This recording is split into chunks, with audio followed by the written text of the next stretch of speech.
Hello, everyone. Let's see. How's the sound doing tonight? Ay, caramba. Hello, Martin Doc. Hello, Jessup. Jess P. I don't think I have not seen you for a while, or haven't seen you before, but hello. Hello, Richard Hughes. Hello, Albert Zaski. Hello, William Bolton. Hello, Ian Carr. Hello, Pontimac Akido. Glenn Fittich versus Iron Brew. Well, you know my choice, but Glenn Fittich will do if that's what you like. John Shea, hello. John South, hi. Angus Sonnell, hello. Carl Gasberg, hello. Are we there yet? Well, we're almost here, right? It took us a while to get started. Sounds good. That is good. Also, sound is good is now going to be my chat phrase whenever I start these things, so I can make sure that I actually have got you all there, and I'm not talking to myself. Now, hi, Jeff Beeler. Hi, Angus. Hi, Jay Illingworth. Hi, Gordon Collins. Hi, Derp Squad. Hi, Richard Hughes. Hi, Stephanie Wilson. Hello. Thank you for telling me that sounds loud and clear. Hi, Michael Rose. Hi, Paul Bestwick. And hello, Daniel Freeman. So, the reason there hasn't been an introduction video for this, for Force K, is because I'm going to try out something slightly different. Because I've been trying to get the introduction videos right and I haven't liked them. And this is one of the problems which I aim to fix with next week. As you all know, next week I'm taking a research week. And what I'm going to do with that is I'm going to try and start getting ahead with the videos for the introduction videos. So unlike today, when I was going through the introduction videos late last night before they went live, thinking, I don't like these. And I think I can do this better. And I'm not going to let these go out. And then having to this morning rush through to Kingston to clear out my sister's office. So I couldn't do it this morning. This is why there's no introduction video. But the introduction video will come. That will come in two sort of stages. There will be a long patrol, which will go through everything. But there'll also be a series of 2-minute videos done on about pretty much every single slide. Because the thing was, with Force K, you could either do it as one long thing, in which case it worked, or you could break it up into little short bits, in which case it works. But as medium bits, it didn't seem to work. It just seemed a bit weird, and you're constantly talking about this bit and that bit and this bit, and it jumps all over the place, and it just seemed wrong. So, my idea of next week's research week is I'm going to be able to get ahead on some of these videos. And so they're going to be stacked up so that in future, the videos are going to be recorded about a week or so before before the lives. And so that they are there ready to go. And I can, if I don't like them, I can have time to re-record them.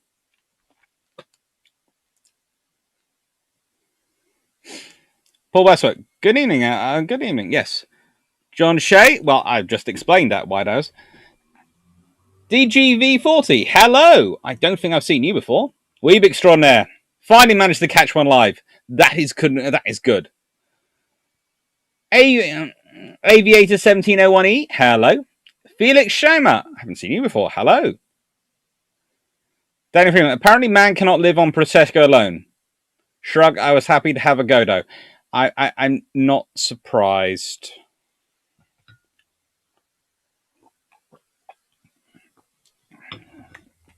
That is the point, actually, Jeff. That is the point. And that is one of the interesting things. We're going to be talking about Force K. Primarily, we're going to talk about today in this session, because you can do a whole session about it. And, it will be... You can do it all about 1941, and that's what we're going to focus on primarily today. We're going to do a little about 1942, but also a little bit about 1939. And Daniel Freeman is quite right. Re-recording, you can always edit and cut and paste bits together. You can, but if you don't like them and you're perfectionist, it doesn't always work out that way. I do that sometimes, though. You might have noticed some of the introductions are edited. And I've managed to spill water in very weird places along my shirt. Thank God it was water, not iron brew. Hello, Force A1.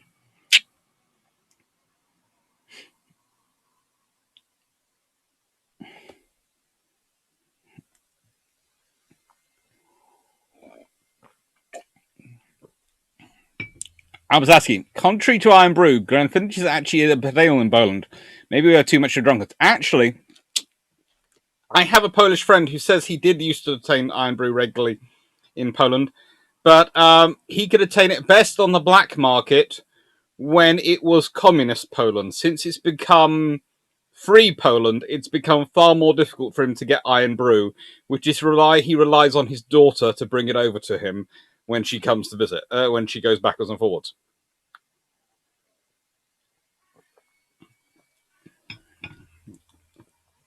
Seriously, she takes a suitcase full of Iron Brew back for her dad every single time she goes home.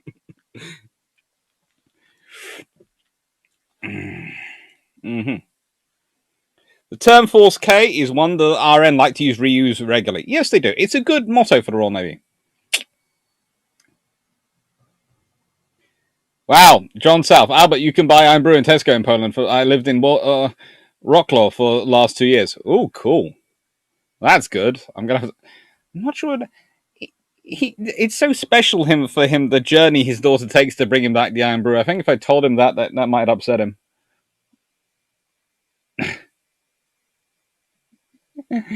What was that? Force K, maritime siege busting is finest to an extent. So here we go. There are 3 Force Ks. 1939, which is Renown and Ark Royal. That's a mighty Force K. They have Hardy, Hostile, Herod, and Hasty as their escorting destroyers, also pretty brand new. And their job is to deal with the likes of the Graf Spee. After the Graf Spee is got rid of, there you go. Then you have Force K in 1941, created in October 1941, with the Arethusa class light cruisers HMS Aurora, and HMS Penelope, along with the Element class destroyers HMS Lance and HMS Lively, to operate from Malta against the Italian ships carrying supplies to the Axis forces in North Africa. Now, they were very successful, but ultimately they had some problems with a minefield. And Malta had problems getting supplies, which meant they ended up being not run anymore. And that's when Force K 1942 comes into existence. In November 1942, they managed to re-establish it, using Cleopatra, Dido, and Euryalus, along with 2 Tribal-class destroyers and 2 J-class destroyers. Now, please do note that there is a rather interesting thing, because when it's Force K 1941, very much the Arafusas are at the front and very much leading the action. When it's Force K 1942, you very much have HMS Nubian at the front and the others coming in with her. And there is a reason for this. Both the Arafusas and the Dido and the Tribals, the radars they were fitted with were actually very good at surface scanning at night and very accurate. The Dido's radars were, for obvious reasons, orientated more around air defense. They were quite capable for surface action and very well used for surface action. But their displays, their electronics primarized their air defense capabilities. So that was that was sort of a difference in that one.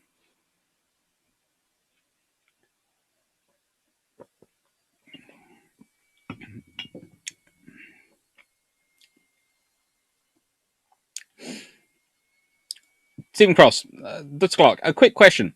What killed St. Henderson? I've only ever been able to find that he got ill and had to try. What was it? There are various debates, but pretty much the theory is amongst his family is he worked himself to death. He and his wife were both putting in 14-hour days in the Admiralty for quite a lot of from about 1933 onwards, trying to get the British ready for war, Royal Navy ready for war. His wife got very ill as well towards the end, and so did he. But she pulled through. he seems to have died. And when I say 14 hours a day, he would be in the Admiralty every single day of the week. And then on Saturdays and Sundays, he would go and visit the shipyards. He was non-stop in his commitment. He considered it one of the most important jobs he was ever sort of likely to do. He was always either in the Admiralty or going around House of Commons or Whitehall making the case for the ships. Admiralty Arches, all sorts of places he was, everywhere he needed to be, he was. So pretty much he worked himself to death. But there are certain debates over whether it might have been a version of cancer or something like that. Really, we don't really know.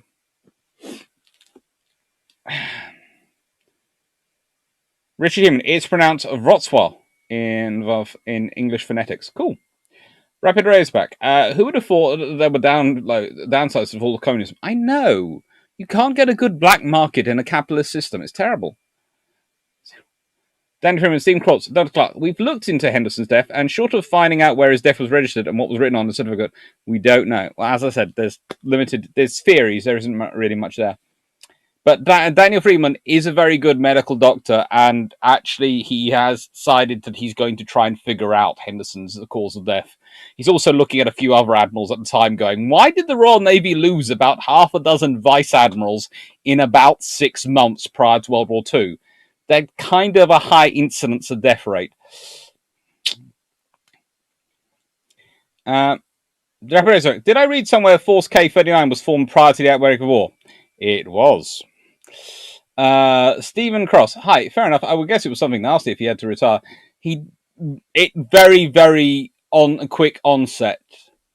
He didn't really retire and die. He basically went off work, was still working from home, was put into hospital, still working, attempting to work from the hospital, basically ordered by the First Sea Lord to stop working, was still sending correspondence up to about the day he died. There are some letters in the Admiralty dated which are signed and written by him, which come from the day he died, and he was still involved in discharging the duties of the controller.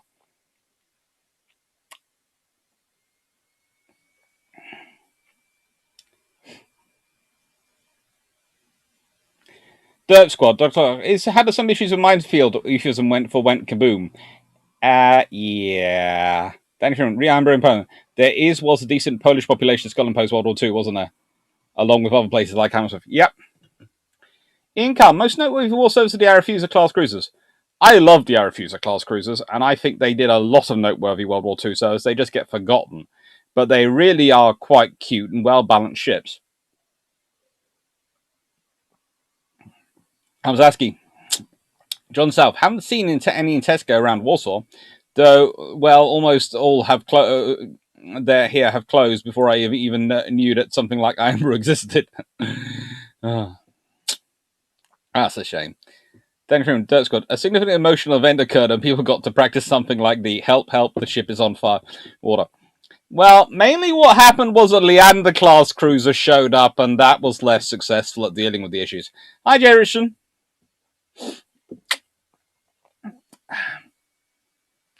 Dirt Squad, Daniel Freeman. I'm not sure about the Polish population in Scotland. All the free Polish forces were deported back to Poland after World War II, and some viewed them as potential traitors and killed a lot.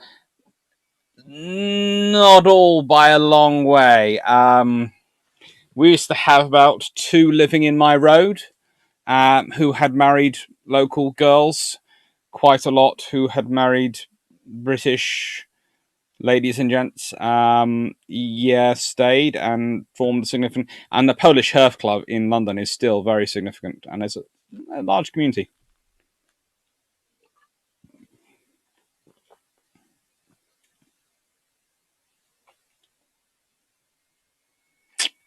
Danny Freeman.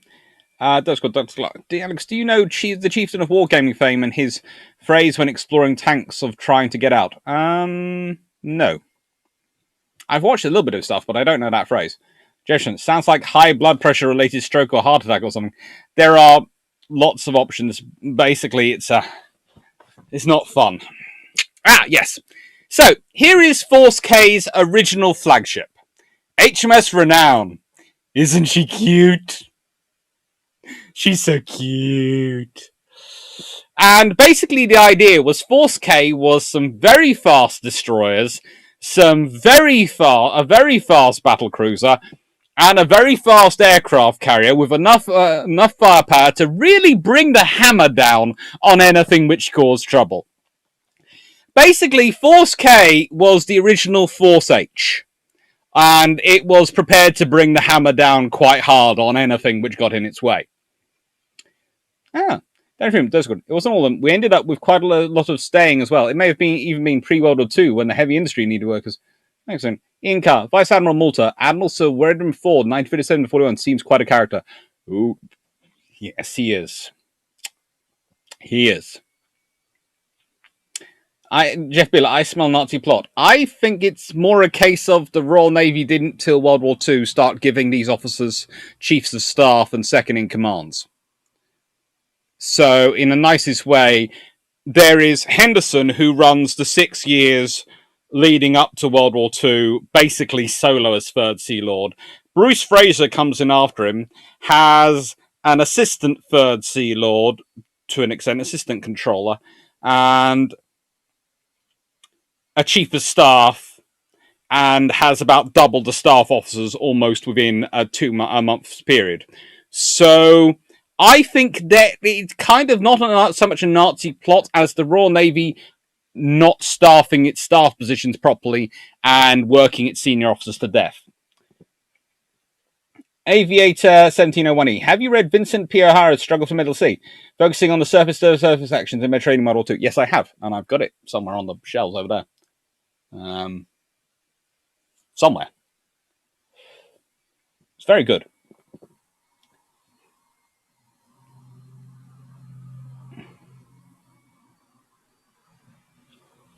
Wee bit stronger. Would it have been technically feasible to refit a tribal with updated 4.7-inch mounts used on the M class? There are issues with the rings to support them, so I doubt it would have been, but they certainly did look in it. They were actually considering towards the end of the war if the war had gone on for much longer, there was a plan to start refitting the tribals with the new double 4.5s. And that is the new double 4.5s, which eventually go to sea on the Daring class destroyers. So the non-deck penetrating ones.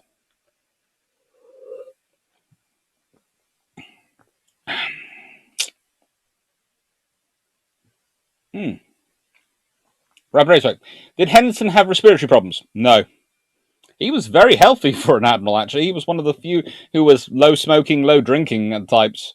He was far too healthy. He actually exercised. Jeff Beeler, how effective were the 4.7-inch mounts on the L's and M's? There's a reason the Royal Navy ends up adopting the 4.5. They were good, but still didn't quite fix the problems with, especially their high angle fire. Stephen Cross, World War I Force K. How do you think it could have done against the Italians if Renown had been able to work with Warspite Act? It would have been interesting. It would have been interesting. Basically, if you manage to work together and you have two such powerful units working together, yeah, that's just not going to be good. I don't think also it's World War I Force. Okay, I think that might be earlier, but sort of Italians. If you have, it's like in the nicest way if Malta Force K had included a battle cruiser, had included Renown. If the British forces hadn't been so stretched, it could have been quite interesting. Because if they had included a major unit like that, or even a heavy cruiser with 8-inch guns, they accounted for quite a lot as it was, but that would have taken them up to a significant level even higher.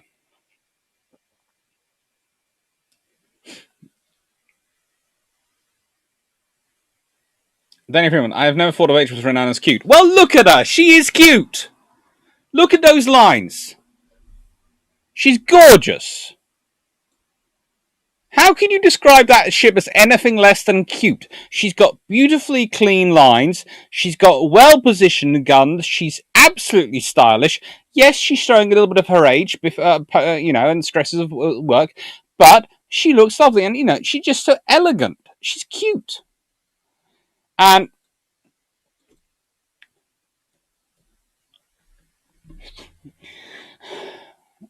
Rapid Razorback, has anyone ever tell you to treat warships like most people treat puppies?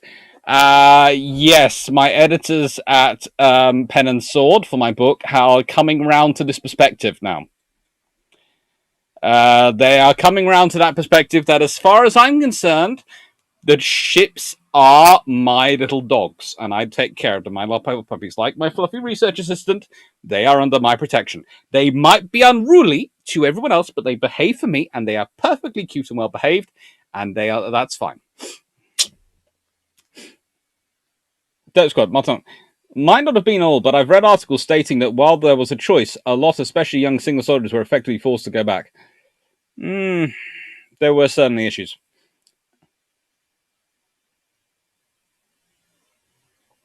Awzowski, please review Polish Resettlement Corps, organization that looked into getting demilitarized soldiers job and accommodation help and setting lives on emigration. Yeah. Full say one. I describe Renown as sleek and imposing, not cute. She is cute. Jenna, surely you're describing the world's largest tribal. It's between her and HMS Warspite, and frankly, I don't want to pick. Rapid what's the difference between a quick firing, a QF gun, and a non-QF gun? Quick firing guns are usually fire. Let's put it this way: their ammunition is usually a single piece, so it's a single cartridge shell. Whereas non-quick firing weapons, usually it's shell, powder, charge. Those things are separate. So quick firing are made to be able to be handled by one person usually. That's the idea. So they can be moved more quickly and loaded more quickly. So QF it's to do with the shell design.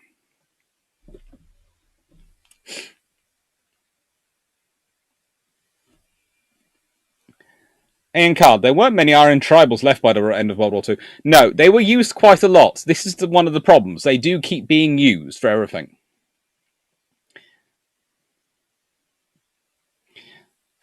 Danny Freeman's agreeing with me. Quick firing is when the ammunition comes to gun as a single piece. Stands for quick firing as opposed to multi-part ammunition. Yeah. Sure, Mac. Henderson sounds like Spruance, except he didn't have the pathological aversion to work that Spruance had.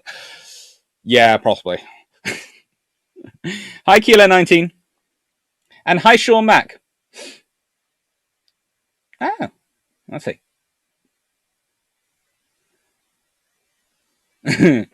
Danny Freeman, thanks. If Renown wasn't cute, perhaps sexy? I'll stand for her being sexy as well. Although, yeah. My girlfriend sometimes worries about the phrases I use to describe ships. Oh.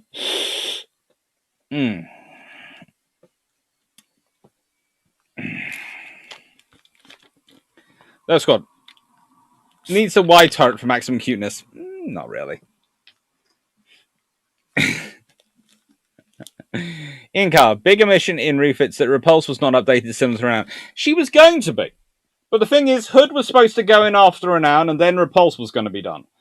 Or she was going to be taken out and replaced by one of the new build ships. They were sort of deciding, she was reaching that sort of point in her life where she either had to be replaced or rebuilt. The trouble is, when World War II happens, as I keep explaining to you, the Royal Navy had been fighting the government for years to get funding for things. They hadn't wanted to give money because they needed money for other things. And, well, they finally say give the money, and the Royal Navy's preparing for a war and hoping it's going to be about 1942. And the war comes about 3 years earlier. 1942 to 44 would have been brilliant for the Royal Navy to have a war because they'd have had all sorts of new ships coming online. There would have been aircraft carriers worked up. There'd have been all sorts of things in the service. It'd been brilliant. Whole new aircraft generations. Yeah, everything we find. There'd been 2,000 horsepower plus single-engined aircraft available, all worked out, all designed in peacetime. It would have been it would have been perfect for the Royal Navy. You know what? Hitler is really inconsiderate. He doesn't think about the Royal Navy's needs at all. A 471. Quick fire refers to brass cases. The ammunition can either be fixed or separate. Usually it was they were fixed because it made it quicker and easier to handle. There were some larger 6-inch, which were theoretically quick firing, which did that principle. But usually, once they're smaller, quick firing, they are single. Stephen H. Cross, what's your thoughts on the Abdeel class minelayers? Good, useful ships, or less so? Oh, very useful ships. Again, another one. If there'd been some more around, one of them could have been based with Force K, and that would have been a nightmare for the Italians to deal with. Those things were literally rocket ships. You want to go 45 knots? I can do 45 knots. My escorting destroyers cannot do 45 knots. Most of the other ships in the Navy cannot do 45 knots.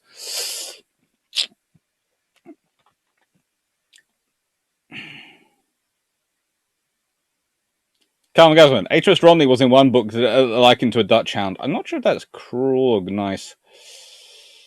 The Paul from Chicago, world's largest tribal is Hood. Jane,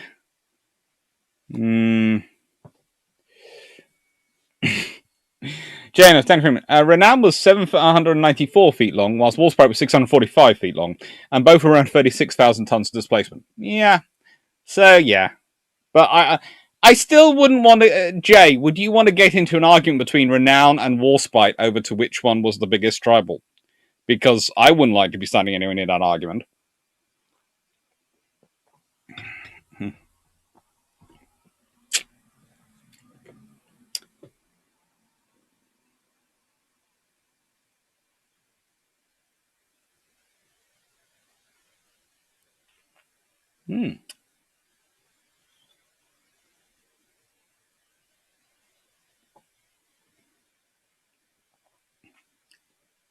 Richies, what were the port facilities like in Malta? They were actually very good. Even though there was a lot of bombing and there were a lot of issues with that, you have to remember Malta had been the primary Royal Navy fleet base in the Mediterranean for nearly 100 years by this point. Lots and lots of work had gone into it. Lots of things have been put there. There were a lot of facilities and stores in Malta. The thing they kept running out of was fuel because, again, guess what was in the next phase of development plan for about 1940 to 41 build project? A whole load of underground fuel tanks. Yeah.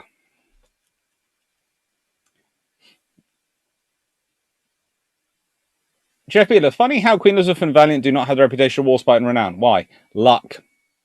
We were talking about this on bilge pumps the other day when we talked about admirals. If you're lucky enough to get a big battle that strikes in the national psyche, you become a world famous admiral. If you're Gambier or Duncan or all these other admirals who are quite good at their jobs, you don't, because you don't have that big battle.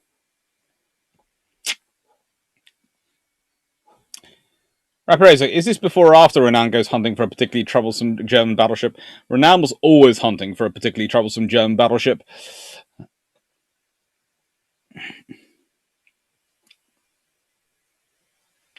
Ian Card, 2,000 horsepower swordfish. Well, it wouldn't have been a swordfish, more like a barracuda type. Right, let's see.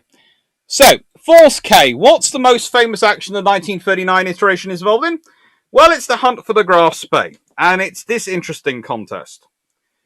And some of you will recognize the points. I've got Convention 13, well, to my left, on the right of on the left of your screen, and I've got the map from the ADM archives in National Archives, and you'll notice that Renown and Ark Royal are steaming south as fast as they can. Now, the debate has often been here.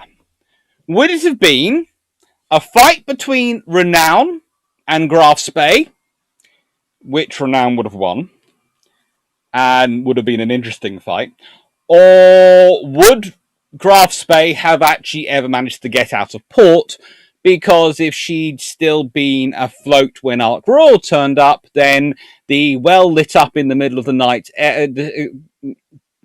heavy cruiser would have suddenly found itself dealing with rather a large number of skewers going, "Ooh, we're dive bombers! We're not fighters, but we are dive bombers, and you are a perfect target. Hello, Mr. Heavy Cruiser! Here we come to say hello! Hello, we're a skewer. We're possibly the most accurate dive bomber in World War II, but we get forgotten because we do no famous actions. So, actually, if we'd done this in Montevideo Harbour, which would have been technically illegal, but let's be honest, this is the Royal Navy. They don't think most of the laws actually apply to them. They just believe they're there to rewrite laws. Laws are what apply to other people. In wartime, laws are there for massaging. That would have been sunk. That is quite similar. It would be the case of, hello, we're a skewer. You're sunk. 2 squadrons of skewer dive bombers. Hello. We're friendly, really. We are. We have nice bombs. Maybe some swordfish would have got involved in the run, and there might have been torpedoes in the water. Or the swordfish might have had a go at dive bombing, because they could theoretically do that as well. So, theoretically, Ark Royal's air group included roughly 70 aircraft which could theoretically do dive bombing. So, yeah, there would have been no Admiral Graf's Bay. And that's Force K, but unfortunately, Graf's Bay decides to sink herself before they can get there. And the reason Force K was positioned in Freetown and operating in that area was quite simple. The Royal Navy had a strict policy. Germany, you may get a surface raider out to sea. That is fine. But it will not get home again. And to get home, it will have to get past Force K. Okay. Jeff Beeler. How were the air fuses better suited to the mission than the Leanders? They were smaller, more maneuverable, and cuter. They were the air fuses were really, really good all-round little baby-like cruisers. The air fuses were really, really well designed. The Leanders, the trouble is they're not quite they're not as small as air fuses, so they don't have that going for them, but they're not as powerful as Towns. So they sort of sit there and go, And they also seem to some of the compromises to make them bigger whilst still trying to save weight meant that actually they didn't have some of the compartmentalization which the air fusers had, which made the air fusers more survivable. Dan Human, in-car, a swordfish with twin wasp engine from P-47, carry long lance? Yeah. Lionheart X-ray, hello. What is the quietest battleship / battlecruiser? Oh, the quietest one? None of them were quiet. They really weren't. There was not a single one which could be qualified as quiet in any stretch of thing. But if you're going for a quietest one, the Italians buried their engines deep inside them, so maybe they're quieter than some of the others, but they're all pretty much muchness.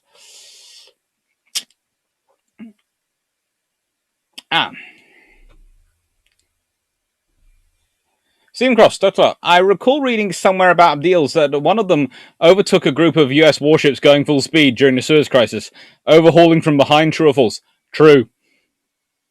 Let's put it this way, the ideals were designed for speed. Their whole purpose was to get out to the Far East as fast as they could and mine the approaches to Singapore so that no Japanese fleet could get close enough to stop the Royal Navy when it turned up its fleet going through the Singapore Straits. They were going to use submarines to mine some of them, and they were going to use ideals to mine the rest, and that was their purpose. And the thing is, they weren't stationed in the Far East because they were also needed for dealing with issues in the Mediterranean and other places. So they had to be fast and they had to be able to run at speed to get out there in time. Von Kautsberg, does shell casing 2-piece ammo mount as quick firing, like the carousel type autoload on T-72? Oh, I suppose to an extent it could, but I don't think we'd call it that way. Angasona, I don't want to be standing near Drac when anyone implies that his beloved Warspite isn't the prettiest. No one wants to be standing there.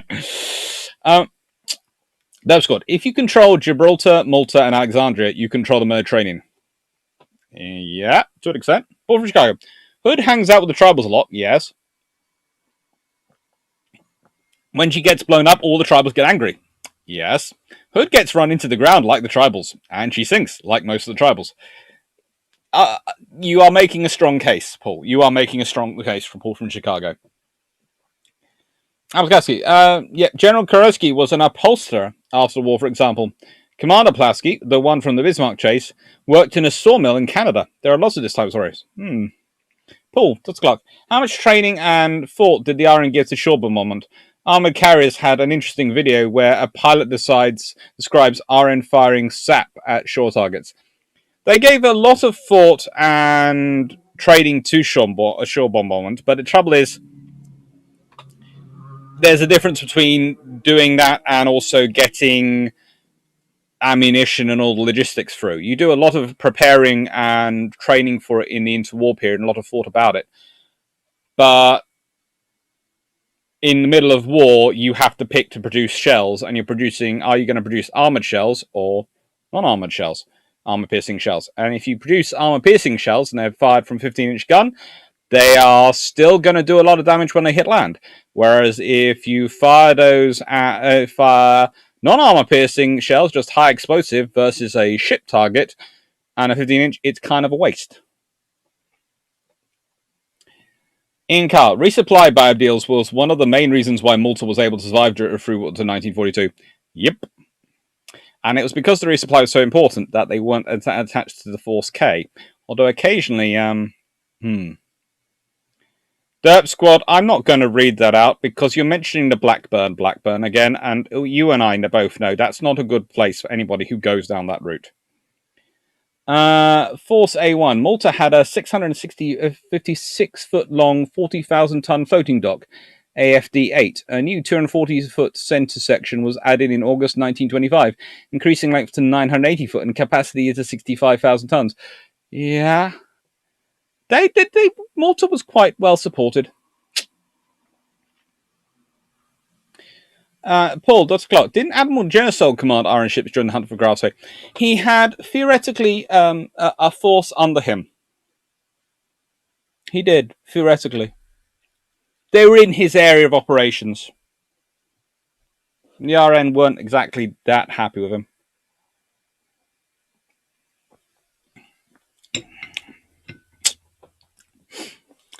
Aviator 1701E, skewer pilot. My bomb accidentally came loose.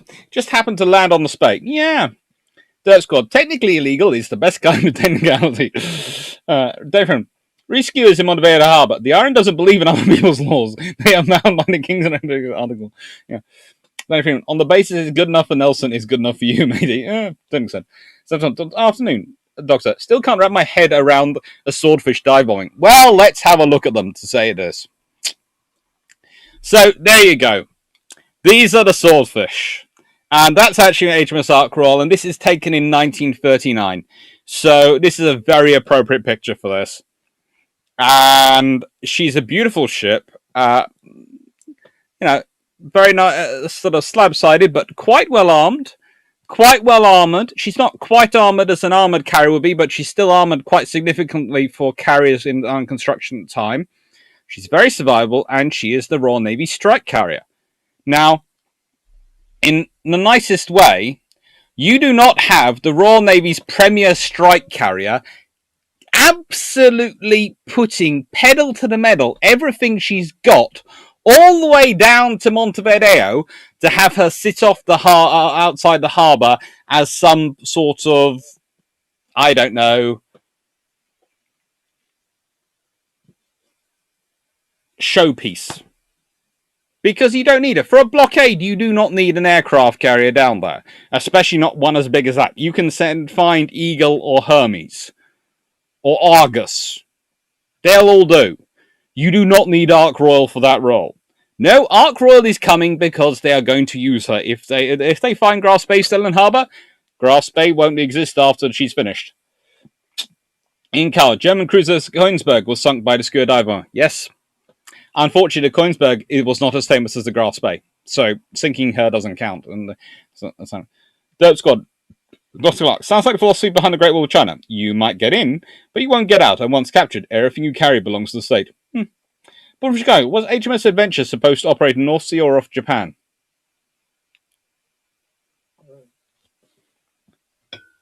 Bit of both. Trent McCartney, hello. Battle of Bad Seakeeping. If you swapped Iron Duke for an Iowa and North Cape, Trent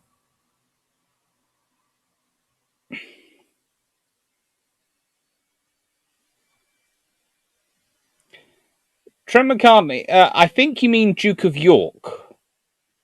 For an hour, not Iron Duke. But does Scharnhorst have a better or worse chance of escaping due to weather? Scharnhorst was never going to escape because the destroyers were going to make sure she didn't get away. There was HMS Savage leading the attack, and HMS Savage was this unholy hybrid between a battle class destroyer and an S class destroyer, which lived up to the name. HMS Savage was leading the destroyer charge against Scharnhorst. Scharnhorst had about as much chance of escaping as you would if you found yourself cornered in a, I don't know, a waterfall formed gorge with a pack of rabid wolves at the other end.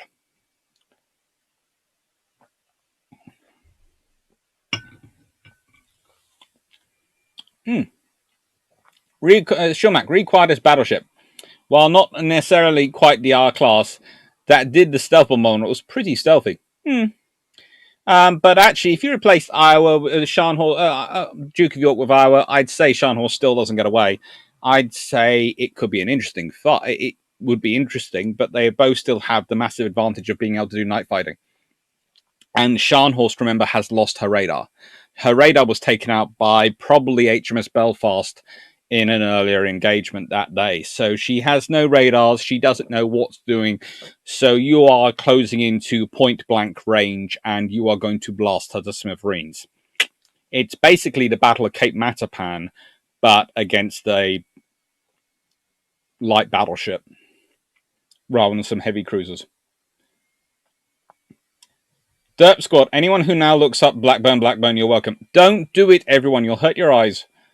We need a warning to be flashed up whenever Blackburn Square is mentioned. Google images at your own risk. Munduk, skew and map reading error. Oops. Yeah. Also, I'm not sure about your opposition to the Blackburn Black. Entirely wrong. Yeah, it's just ugly. It's just ugly. Incar, how would a floating dry dock survive the multi-bombs? It did survive quite well, and it didn't manage to get sort of. I think it does get moved at one point, but it does. It doesn't get bombed. They managed to keep it working, and you have to remember, dry docks are terribly difficult things to take out normally, unless you're talking about some very old Russian ones, which seem to take themselves out because probably due to maintenance. Because they're kind of like landing platform docks in that they're designed to sink and surface. So as long as they're in the water and supported by the water, if they sink and surface, they can.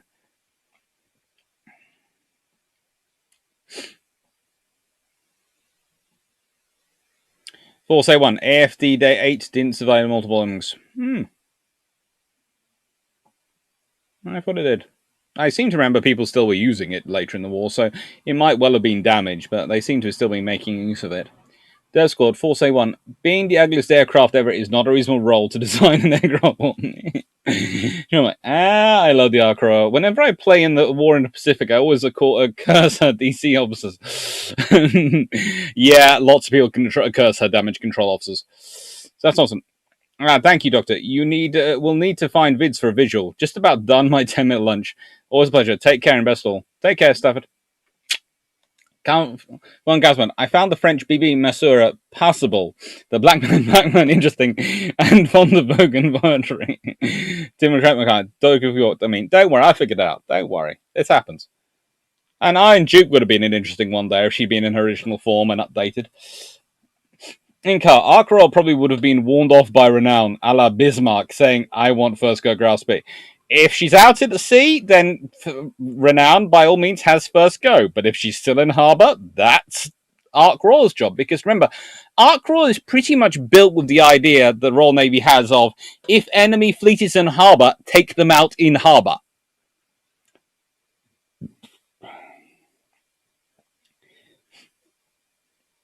Force A1, it's supposed to be wide enough to fit an entire Admiralty chart and navigator's position. Entirely reasonable requirement, especially for its spotting role. I agree, but other aircraft were made for the spotting role and managed to not be quite that looking like that. Lionheart X-ray. Why does it seem German ships have so many issues with their radar? My temptation is to say that the German pursuit of radar seems to be very much pursuing the best quality radar, but the British are looking more at the reliability and maintenance of it. But that could well be because the British actually had been building their radar for longer. So they managed to get their radar working earlier, so they could afford to focus on making it reliable and more reliable and survivable, so it would turn up to damage better. And I think that's it. It's more a case of not terms of they are these massive cultural differences or anything like that. I think it's literally the stage of the radar development they were at.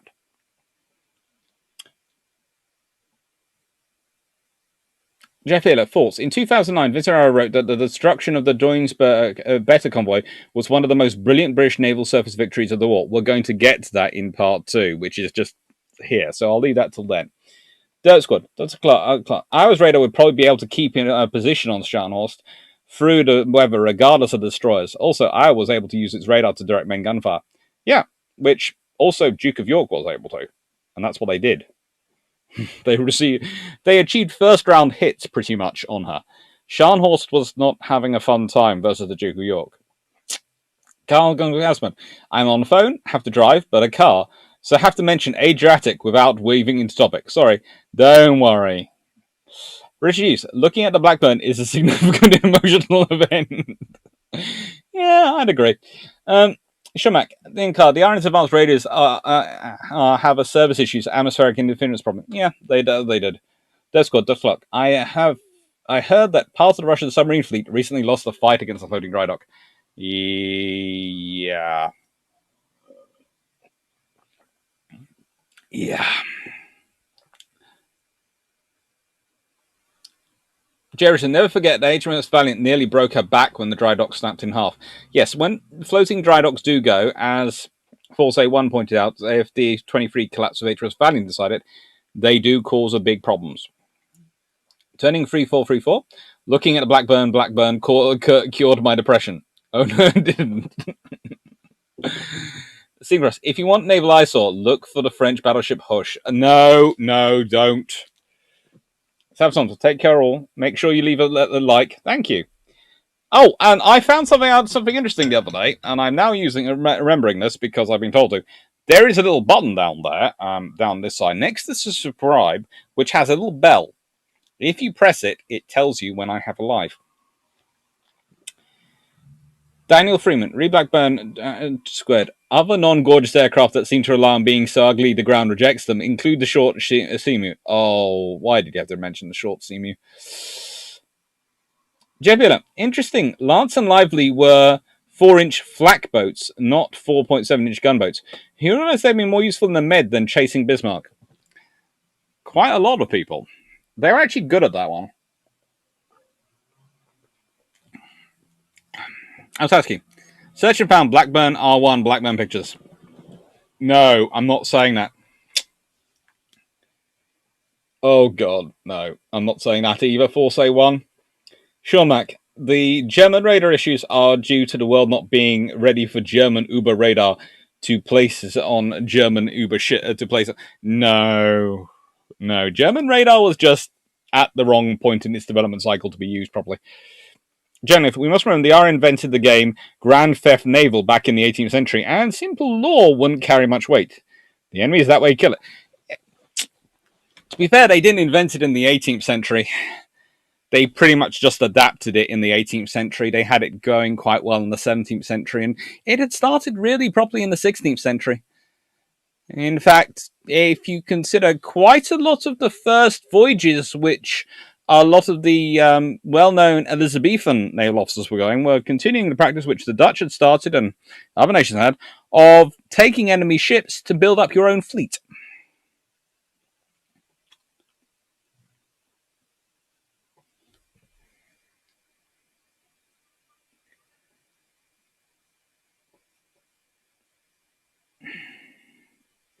John South, another large problem with German radar was lack of uniformed training regimes. Yes. Well, that's because they had so many different types of radars, really. In Happy, for aesthetics, I love the flycatcher. That is rather cute. Carmen guys wouldn't read radar if it had the best interface, therefore, before the word interface was invented. British do tend to design their systems to work for humans. Frederick Vega, hello! You're not too late now. We're just into part 2. We're just starting part 2 now. German radar was doing the best it could without the British thingy that made for better radar. Words escape me. And also, not necessarily optimized for rough sea conditions and battle damage. I think the thingy you're looking for is PPI. Plot Plan Indicator. Which doesn't really come in until 1943-44. But when it does get in, it's really, really useful. My ships which have it, it's really, really helpful.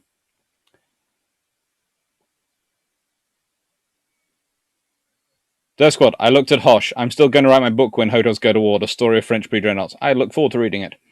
John South, ugly as it was, a wave of Blackburn Blackness coming to the horizon to attack you would be the ultimate in psychological warfare.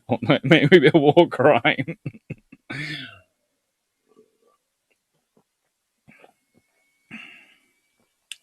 Banham, French battleship Hosh in color pick. What in good names is going on? Looks like a small castle, but on a ship. Well, you say castles should not be put on ships, but remember the first cogs, the first warships, or at least ships fitted for war, were actually merchant ships fitted with artificial castles on them. So you could say it's a return to a medieval type of war.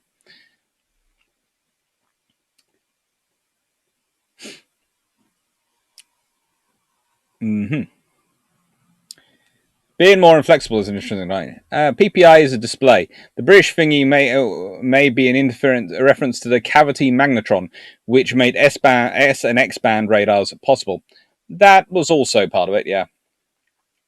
But PPI really actually makes a lot of difference. It's the reason I talk about it is it makes a lot of the later Royal Navy night fighting tactics possible because they can monitor each other on radars.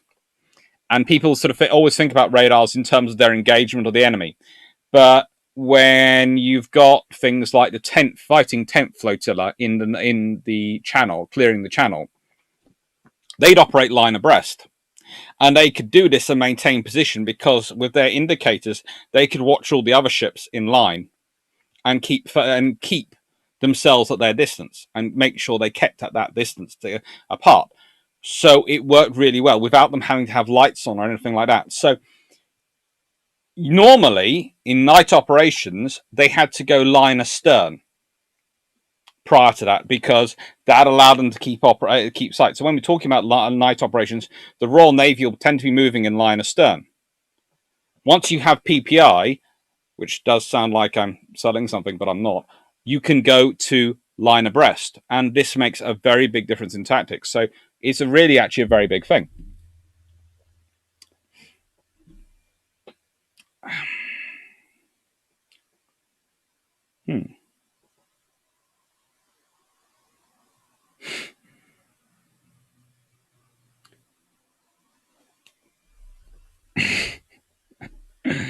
Oh. Abadaski, like 2 weeks ago, my wife was in a bookstore that also contained a modeler section, and she brought a 1/200 model of Dupia de l'Homme. Now that's a cute little design mistake. In Happy, the castle tower was brought in by the Roman Navy by M. Agrippa to replace the Corvus, and used before that in the Hellenic age. Yeah. But, you know. Well, I was talking, I should have mentioned, in French construction, they were going back to them. But of course, yes, there were castles. Basically, the idea of building up your ships, hence the whole first-rate, second-rate debate and the 3 decks versus the 2 decks thing, is all about height, because height makes good for firing down on people.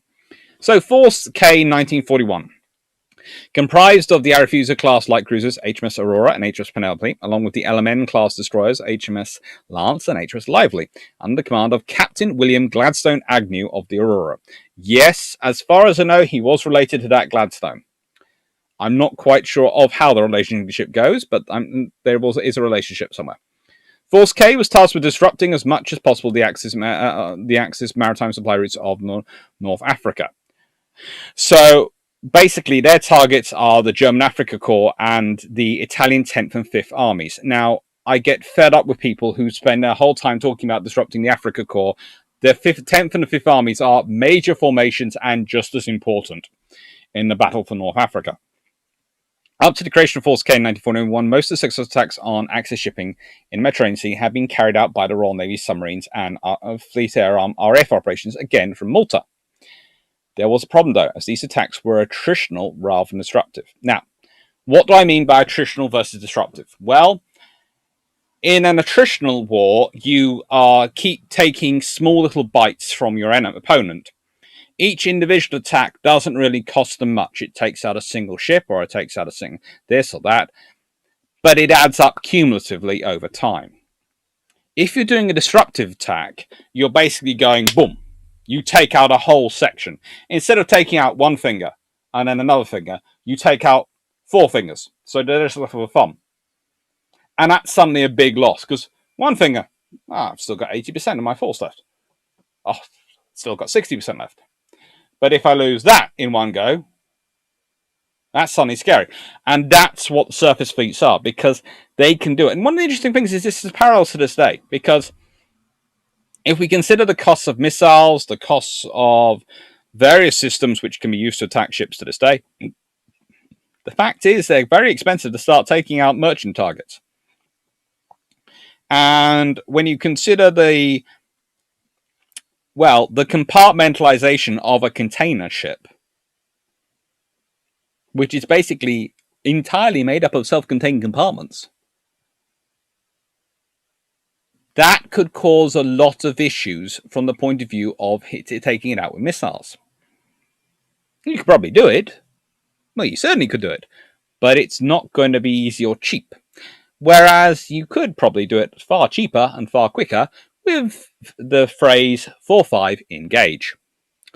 And that's pretty much what this was about. So Force K's purpose was to wipe out anything. And if there was a convoy found, Force K would be sent, and their job would be to take it out. Take it out completely. And that's what they did.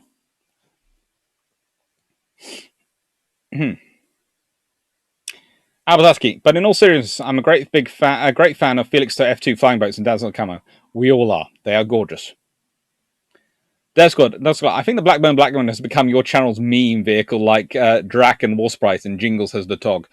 Oh, I hope not. I hope it will be. I was so hoping it was going to be HMS Nubian.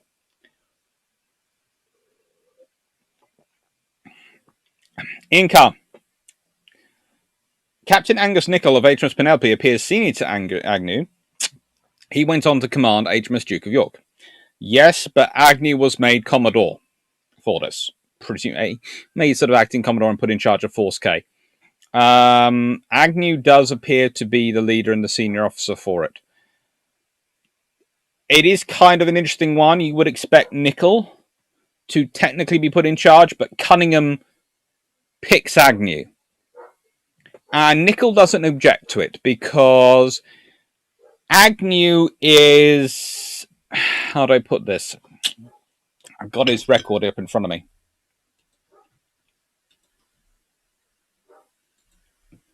Right. So Agnew has commanded...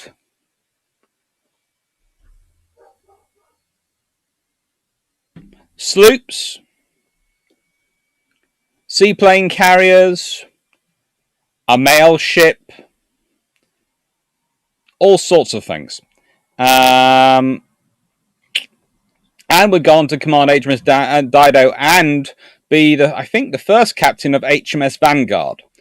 So, he's he's very trusted by...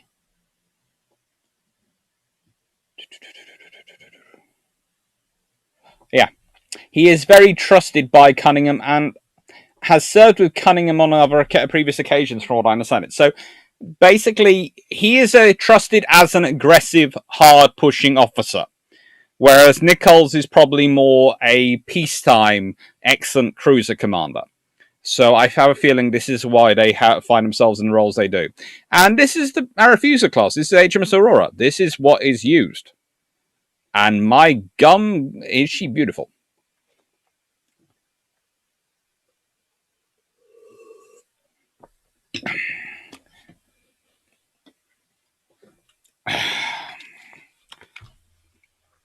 Schumacher, where are the Italians? They're mostly putting up quite a good fight, but they get problems because the Germans keep reacting by blaming them, and you sort of go, yeah, it's not their fault.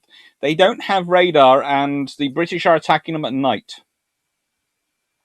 And the British are shameless about it. They basically go, we're going to fight you at night when you can't really fight us. Right. In car, Agnew promoted quickly in 1940 as Captain HMS Warren. In 1941, Command Force K to Commodore, went on to command HMS Vanguard. As I've said, yeah. In Happy, could the RN have used more World War I type large monitors? HMS Erebus seems to have had a very active war for such an old war-built ship. Yeah, they could have used them. They were quite useful for certain things, and they were quite annoying little things you could stick places to cause trouble. Dirt Squad, Stephen Wilson, true. I think Dr. Clark secretly likes the Blackburn Square. No, I don't. 471, my dad has books on the French pre-dreadnought and armor cruiser design. I think I need to perform an intervention. I think Drac is working on a website to help with seances on that one. If he's not, I'll do it. John South, in my time in the Navy, we had an expression, missiles set fire to ships, torpedoes sink them. Yes, but the trouble is compartmentalized ships like container ships. They recently did some simulations on this. And the really big ones are really quite difficult to sink. Again, torpedoes would, but if you're using torpedoes on them, the trouble is submarines carry so few torpedoes. And they either carry torpedoes or missiles, especially in the British case, they don't have VLS on their attack subs. So, Felix B, for Atlantic Conveyor, compartmentalization didn't help. That's a generation or so ago, and she had been adapted, and some of the adaptations actually worked against her.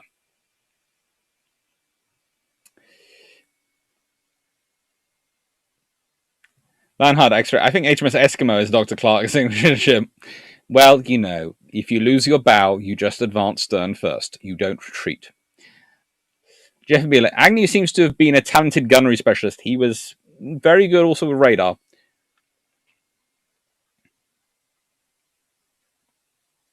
In car, I understood Force K Malta was under Somerville rather than Cunningham. No, it was Cunningham's baby. It was. You have to remember that Somerville is even technically under Cunningham. Okay, Cunningham is the fleet commander for the Mediterranean. The Mediterranean is divided into operating zones depending on which base you're going from, and he takes direct command of the Eastern Mediterranean, which Malta is just in, which is sort of Malta is in. Somerville has Force H operating in the Western Mediterranean and a bit in the Atlantic, so they sort of operate differently. But they're both the senior officers, and occasionally Force K is found operating with Force H, and occasionally Force K is operating with Cunningham's force under Vian. There's all sorts of times when they get sort of moved around.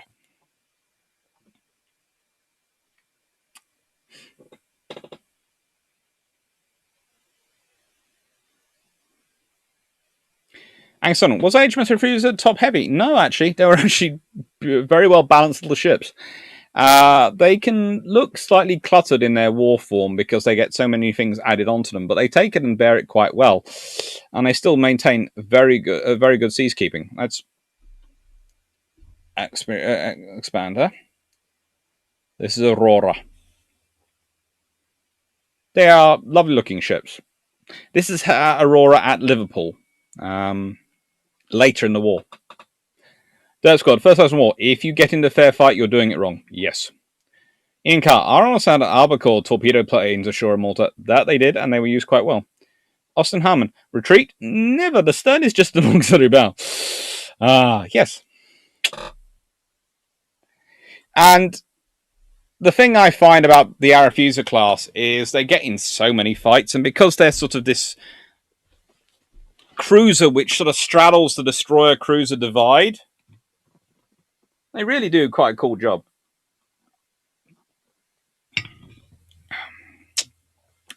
Aurora is an Arethusa.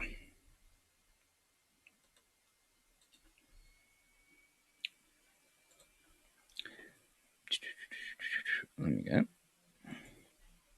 Yeah.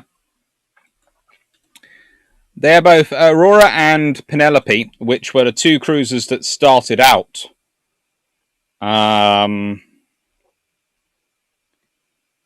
Force K were both Arethusa class light cruisers. And I actually have a picture of HMS Penelope.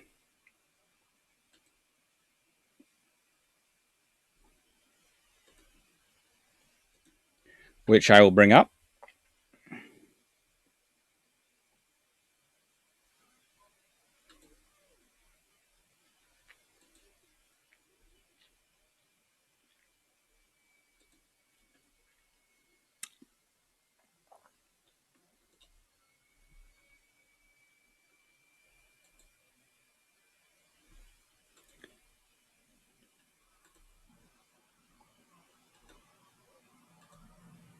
Yeah, and this is HMS Penelope, who was also with her out there. And they're cute-looking ships. I really like the Arethusa class. They really, for me, they are one of the sort of real pinnacles of Royal Navy interwar cruiser design, because they started out these ships which they're going, we have this spare tonnage. We should build something. And so they build them. They're supposed to be the cheap ships. They do really well. They are really very survivable. They turn out to be really flexible. They eat up Italian destroyers in World War II. They eat up German destroyers in World War II.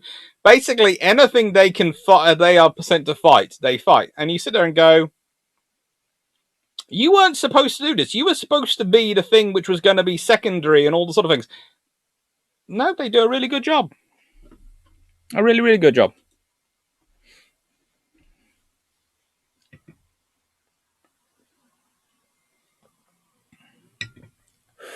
And so, we had another expression: submarines only recognize one type of ship, target. I wouldn't put it past them to try and bite the cargo ship for the death. Yeah. Pretty fair. They lose X? Yeah. They lost X turret. Actually, I will extend this out a bit. So I'll go back. And rather than the Battle of Drew's big comment yet, I'm going to go back to Aurora for a bit longer. Lionheart X-Ray. Eskimo just want to be US cruise of Halloween. Potentially. They aren't built with an X turret. Losing a turret is the sort of thing a tribal does, but barely shows those all. Yeah. The design had lost turret, but actually didn't lose. Interesting enough, they lose turret, but they don't lose. They actually gain something in some of their protection and in terms of their engine power plant. They get to have the same power plant, so they have a lot of power. Happy, why didn't they build Arethusa's or Leander in series when scrambling to prepare for war instead of starting a whole new design that has significant production bottlenecks? Because they were trying to get a whole load of air defense destroyers out there, air defense cruisers, and that's why they start on the Didos. And honestly, the Didos have even more compromises and issues. We won't get into that now. Albertaski, wasn't later Force K commanded by Vian and used to secure a convoy to Malta? Force K was at one point put under Admiral Vian, by then Rear Admiral Vian, and that was part of Operation Stone Age, which was used to secure thing to Malta. It was also served with him, I think, during the Battle of Sirte. First Battle of Sirte. Shoma, can I give a shout out to the best CV name in history, Arbiter? That is quite a cool name for an escort carrier. Happy, why didn't they... I've answered that one. Greg Salsi, good evening, finally made it. Hello, Greg. Basically, Anders with armor and one less turret. Yeah, with armor, more compartmentalization, and one less turret. Yeah. Dope Squad, Shomak, only if there is also a shout out for the best name in fiction for Warship, the frank exchange of views. I'll take that. That's a good name. Jeff Elan, their refusers are compact and capable destroyer leaders. Pretty much. They're very good little ships. I say little. They're several thousand tons, but they're cute ships. You know, they are.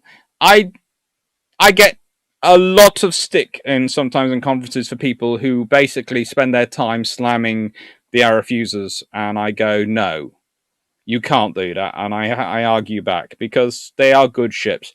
I have slightly more trouble with the design of the Leanders. Honestly, they are not Henderson's best work, the Leander class, but the air refusers are definitely up there.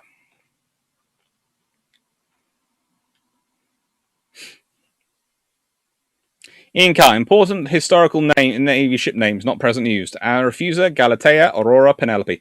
I would love Penelope to return. I just think it's such a nice name for a ship. Aurora is also cool.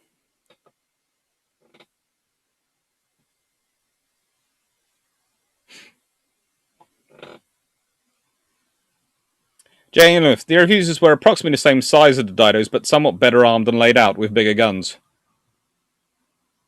The theory was, as Jeff Wheeler puts, the Didos were supposed to be better.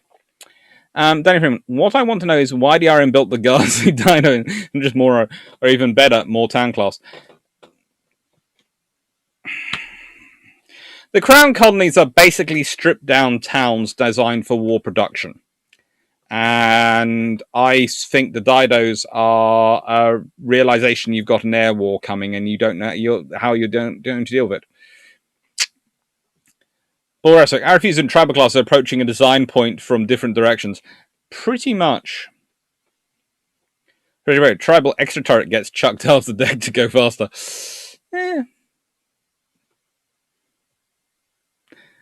JPL, the Didos were supposed to be improved as air refusers, but really not as good at AA as air refuser. 4-inch versus 5.25. The 5.25 is good at longer range AA, and that's the interesting thing. In Car, was command taken by HMS Neptune, commanded by Captain Roy O'Connor, when she joined? Neptune led the force, and no, command wasn't taken, but he was put. The Commodore ship is not always in front, and Neptune was put in front because Rory O'Connor insisted on being at front. Matthew Malecki, on a side tangent, I always wondered what the war in the Mediterranean would have looked like had the Libyan oil fields been in existence as an exploited oil field. Well, depending on where they had the refining facilities, those would have been targets numero uno. Otherwise, you would have had a lot of problems with Rommel's forces because they'd have actually got some fuel. Jeff Wheeler, the air refusers are about the size of a Type 26. Turning 3434. You don't like the Leanders. Why? Because in looking at them, I see them as stepping stone ships, and the trouble is they had a lot of steps taken in their design, and then you have the town class and the air refusers. So basically, the Leanders come in, and I'm going to be doing. I've got a whole episode coming up on the Leanders on Thursday, which is being sorted, but hopefully will be recorded in time. The introduction, but it won't be. Nothing will be recorded tomorrow because tomorrow's my mom's birthday. So basically, I'm taking the whole day off.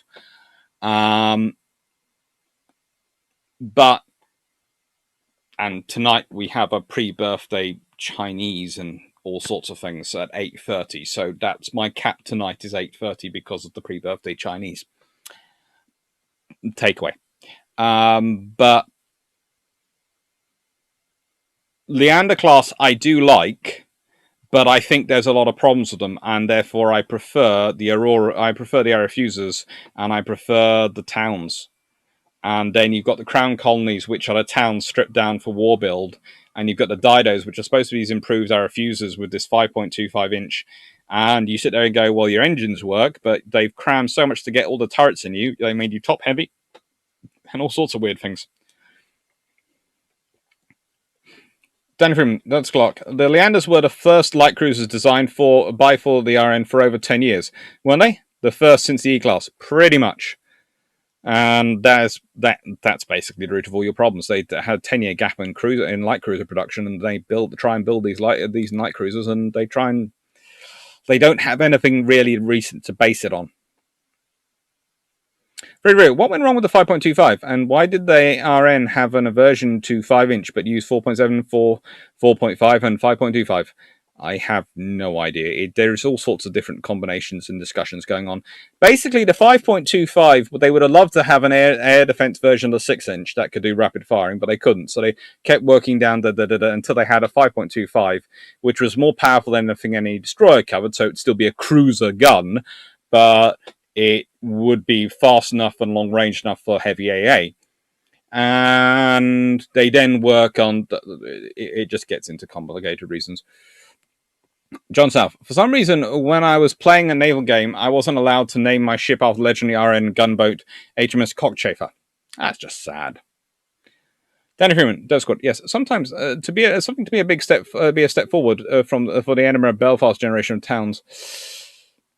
Jeff Beal, the best Didos had 4.5 that they did.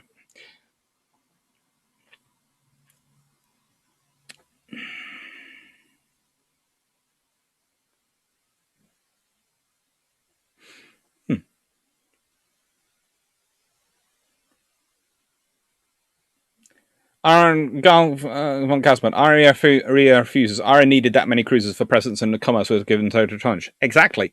But the Aria fusers turned out to be a very, very good thing. Happy, maybe you could do a video on Didos. If you've noticed, I am slowly working my way through the cruiser designs. So I'm doing the Leanders this week, and then next month I might do another cruiser class, and then the month after that I might do another cruiser class. I like working through the cruiser designs because I like talking about cruisers at the moment because I'm doing a lot of work on preliminary stuff on sloops before I start really getting into that as an idea for a book, and I've just finished the book on destroyers, so cruisers are sort of my happy space where I don't have any pressure to talk about.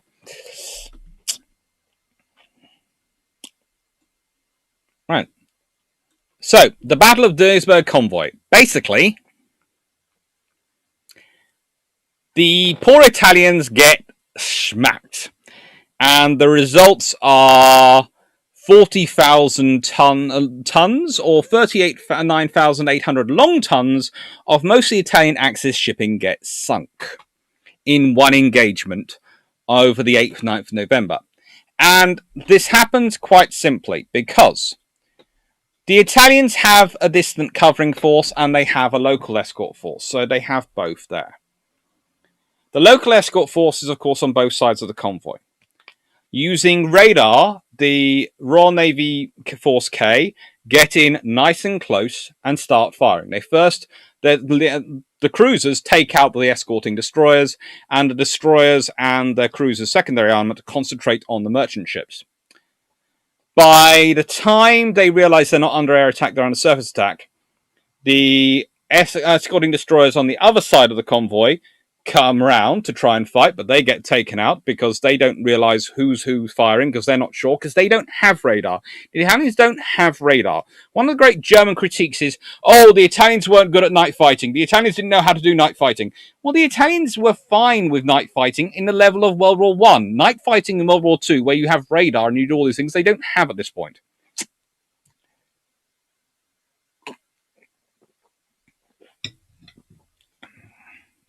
And this is one of the biggest turning points because the loss of this convoy and the basically rather like what happens after PQ-17, the Italians say we're going to slow down convoy runs. We're going to have to look into this and work out how we're going to come up with a practice of getting around this. Means that Rommel just is running out of supplies just as winter comes on. The Italian troops are running out of supplies as winter comes on, and they actually end up having to withdraw. So they have to concede ground, which actually helps the British Army occupy better defensive positions in order to shorten their supply lines so they can start getting supplies forward. So it's a very, very big impact. The Duisburg convoy is one of the biggest and most important, strategically important battles of World War II that you've never heard of. Derp Squad. Dutch Clark, maybe were any AA cruisers particularly successful? Neither Dido or Atlanta classes seem to be better than more ships with their own air guns. No, none were particularly that good. Jerison, so no soul in Victor or Aurelian yet. Also, weekly crying session that Aurelian was assassinated. Best emperor ever. Red for Orbis? Not great because the compass operation basically mauls all the area of the oil fields, which would make them useless. That was basically the British plan. Jeff Beeler, Leander to Apollo to town, line of development. Yeah, I would agree with that. There's also a difference between the later Leanders versus the earlier Leanders. And, Leanders do seem very successful when they're under New Zealand management.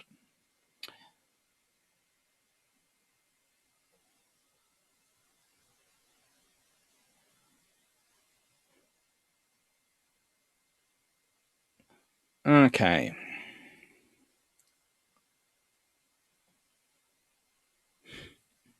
Jeff Hitter, surviving our fuser and didos replaced pom-poms with quad 40mm, 3 for didos, 2 for our fusers. Yeah. Quite well. Jeff Hitter, Delhi gets 5-inch from the USA. Yes, and Delhi becomes a very, very good AA cruiser.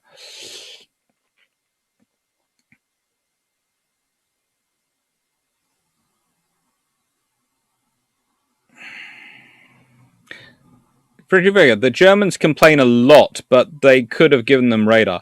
This is before Crusader. It is, but it's also a case of the Germans try and, to an extent, they try and insist there should be German officers, German Navy officers on all the Italian ships and all this. And actually, one of the interesting things is I would actually rate the Italian Navy officers as higher than the German ones because they're actually better at the ship management. They've actually been at sea more than the German. The German Navy isn't that great. They have all sorts of issues in their destroyer management and their operation, their officers, and their command of surface ships because they don't have that much experience because they had such a small fleet and they tried to keep so many officers going through that fleet so they could expand it rapidly in the 1930s and when the treaty started to lapse that had restricted them, that they don't have much sea time to fall back on, whereas the Italian officers usually had more sea time. Right, back in a second.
Janton.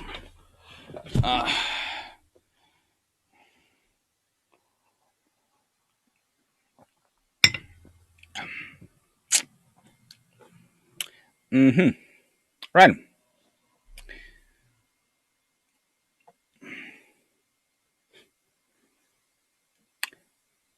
Danny Freeman, Dirt Squad. I would say to keep the torpedoes. There are quite a few 4-inch or 4.5-inch guns on a town class. Prepared to lose X turret for a bucket load of 40mm or 2 4-inch or 4.5-inch turrets. Probably a lot of 4 inches. Sure, the solution the Italians came up with was to use battleships. Force K did their job well. That's pretty much what the Italians had to do. They had to escort all the operations with battleships. Apollos to Didos had wing compartments that caused them to capsize due to one side having more buoyancy. Dirt Squad. Dr. Clark, if I remember correctly, the Germans were critical of Italian night fighting, while simply refusing to give the Italians any naval radar to help them with night fighting. Yeah, that's pretty much it. But there again, I'm not sure German radar would have helped the Italians that much. No, not X-ray. I was wondering the reason why the Italian BBs had so many rangefinder was to do not having radar. Freddie, when the Axis were pulling back out of Crater, is when this convoy's hit? I think it's hit just before they start pulling back. Basically, they intend to be full back before, and then it causes them to fall back. But I am always more cognizant of the dates at sea than I am of the dates on land.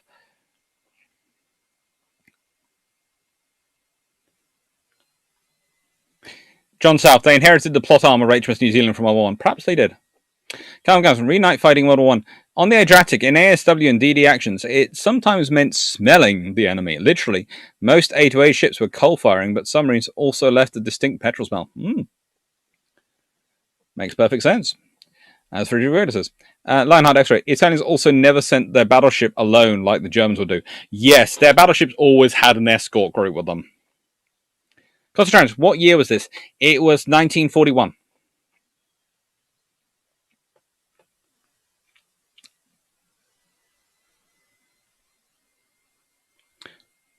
Jeff Beal, Leanders were easy to knock out of action, but hard to sink. Neptune is the only loss. Yes, and they do tend to. The trouble is, when they get hit, they do tend to have a lot of people that take casualties. They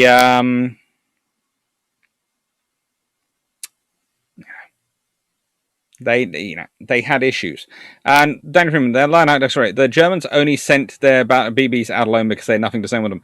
Pretty much, but that's because of again what the Royal Navy done in Norway, but also what happened in the interwar period in terms of their construction. The Italians had managed to construct a well-balanced fleet and had managed to have officers go through these evolutions and this training. So they are better in some extent. I would also say that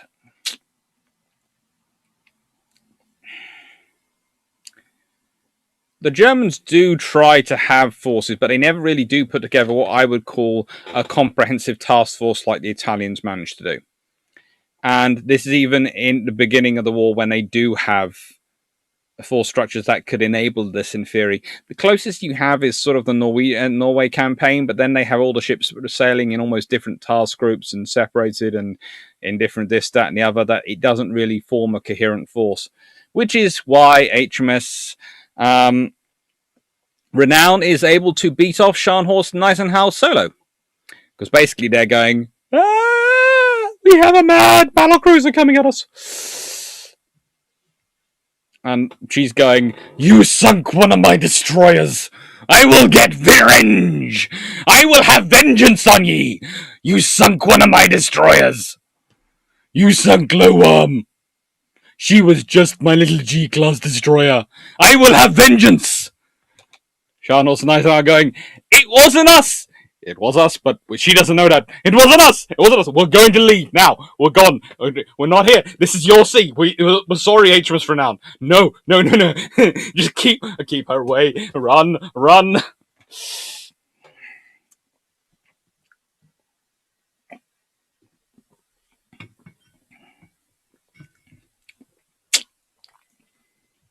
Donna Fritz, when writing a report on naval action, do you use it for the time zone for the battle you are in, or the time zone where the report is made? Or was Zulu time or Universal Coordinated time around World War II? It was usually for the time zone they were in. Yes, Nightingale and Scharnhorst were both damaged when Bismarck went out. Tirpitz wasn't ready, and only heavy seaworthy cruiser available was Prince Eugen. Yeah. Yeah, Warspite took out a lot of they did. Mostly it was the destroyers with Warspite that took him out. Basically, Warspite's main primary function at the Battle of Narvik was to restrain the Royal Navy destroyers from trying to go on land to avenge the H-class destroyers, and possibly there was the general fear that destroyers might somehow, through magical plot armor, grow legs and start taking on the German army. And the Royal Navy didn't have enough destroyers for them to start deciding they were going to replace the army.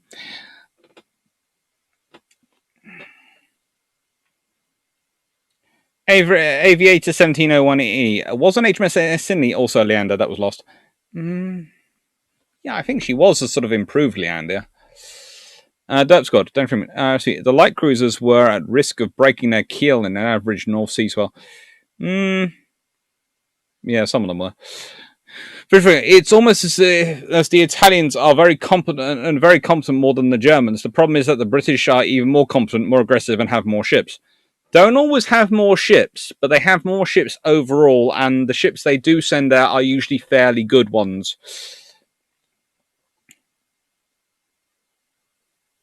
Donovan, this caused me great pain when working out the battle event as the RN used a different time zone to describe everything to land forecasts.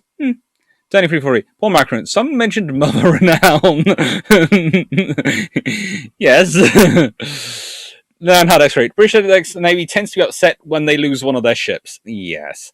Calvin Gasworth, Italians also could get away stuff like the Speaker, but it would be cruel to bring those cute 600-ish to even the Winter Baltic, not to mention the North Atlantic. Yeah, it would be. Those little torpedo boats weren't for that. I'm guessing you people have heard that someone found Kalush. Bad spelling. Yeah, I have heard. It's quite cool. Donald Freeman, I have suggested a clip-on mic and even offered to buy him one. Don't know his address to send via Amazon Prime. I know people suggested clip-on mics, but I like the sport and microphone. I do try and keep it nice though.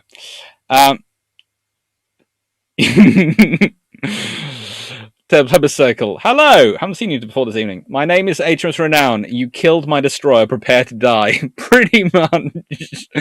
There aren't many occasions in history where a battle cruiser has successfully charged two battleships and they've run away. Even they are light battleships, and I know they have very small guns compared to Renown, but still, there are two of them. There is one of her. The odds are on their side.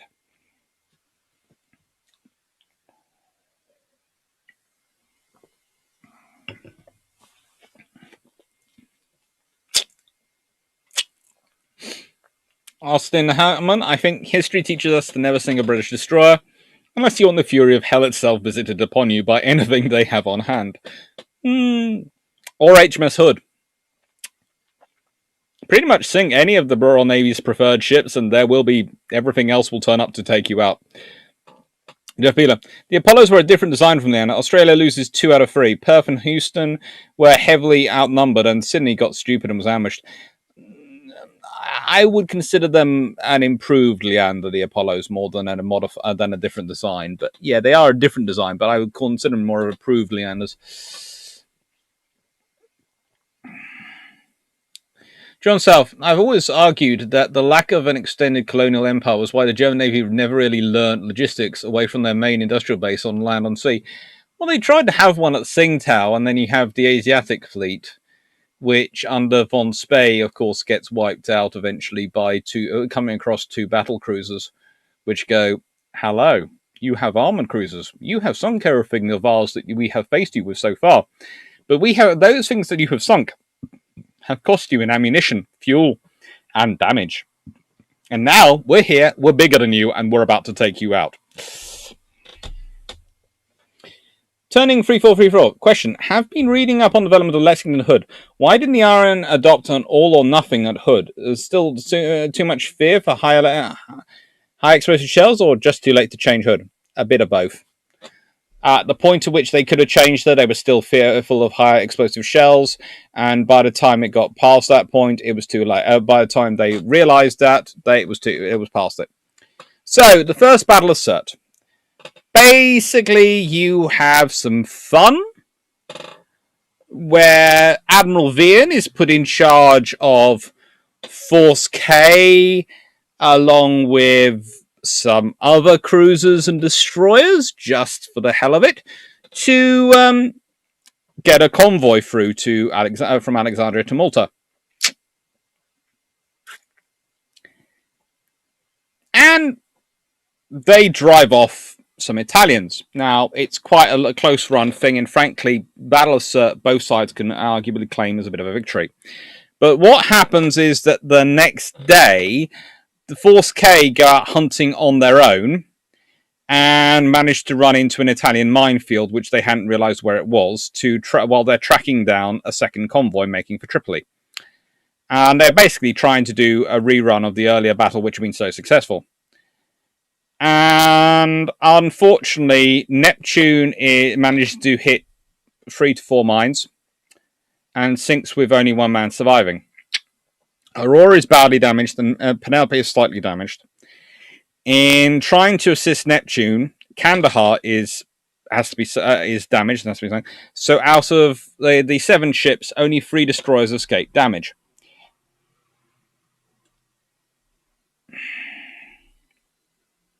It's basically one of those scenarios, and that picture is HMS Neptune. So that's a Leander.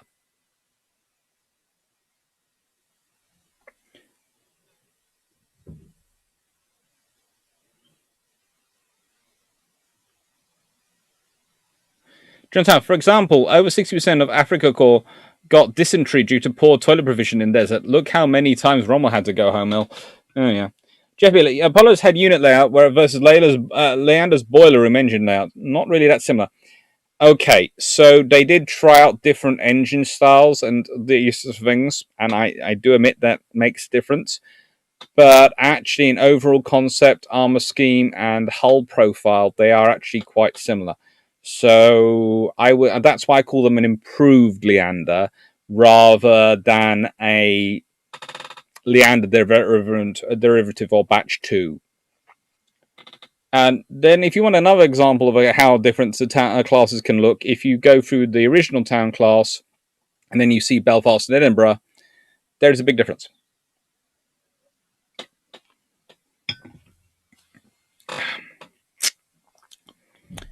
Turning 3434.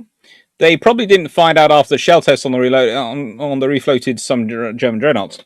Who was too far ahead of them quickly. Yeah. That's good. British senior officers were more competent than the Italian senior officers. Italian senior officers tended to be political and oligarchic appointments rather than by experience or merit. Again, wait till Bilge Pumps comes out next week. We have Andrew Lambert, Professor Andrew Lambert, Lawson Chair of Naval History, discussing Admiralty leadership. Admirals and leadership. That's fun.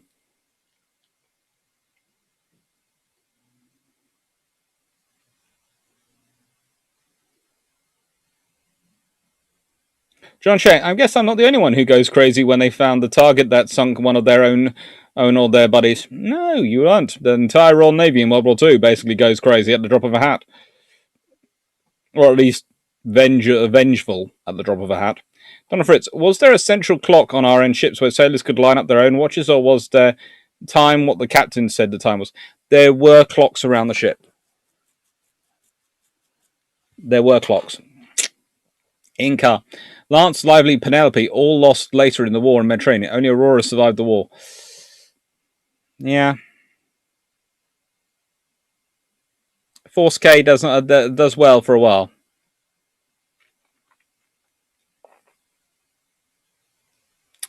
That's got Dr. Clark. Renown could afford to take the risk, whereas Scharnhorst and Eisenhower couldn't risk anything beyond light damage, repairable at sea.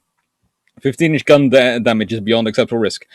I will accept all that, but still, you are running from a battle. You know, in my way, they get the damage. The trouble is from that engagement of them versus Renown versus Scharnhorst and Eisenhower, is they get all the damage and all the problems with Hitler for getting that damage, with none of the benefits of actually succeeding. And get none of the benefits of, we sank a Royal Navy capital ship, which he could have crowed about. They could have got damage, but if they'd sunk a Royal Navy capital ship, that would have been something he would have crowed about forever. And honestly, that's in theory what they should have been able to do, at least on paper. The reality is that they would have been fighting her, and the longer they were fighting her, other destroyers were coming up fast. So they would have ended up fighting her and her destroyers, who were all also annoyed at loss of their friend. So there was no way, if they'd stayed and fight, they'd have got out of that. They might have sunk Renown, They might have sunk some destroyers, but the Royal Navy probably would have quite happily exchanged Renown and a couple of destroyers for sinking Scharnhorst and Eisenhower, because at that point in the war, that was the entire German surface fleet, heavy surface units available, and if they'd taken them out, that would have made the Royal Navy's problems a lot easier.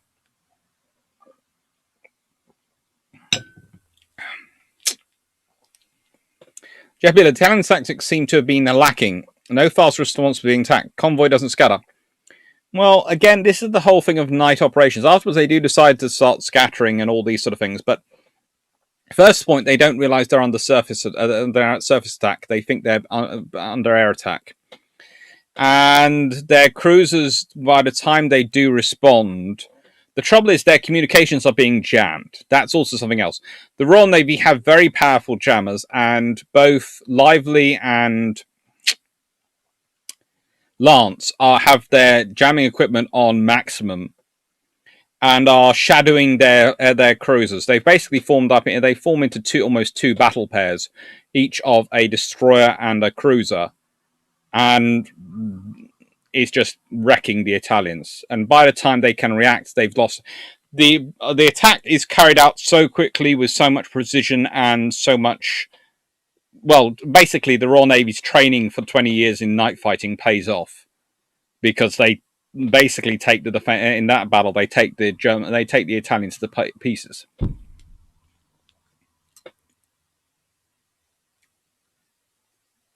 Ian Carr, not sure any King George V's were seen in Mediterranean in World War II. No, they weren't. Not too early in there. They weren't really available.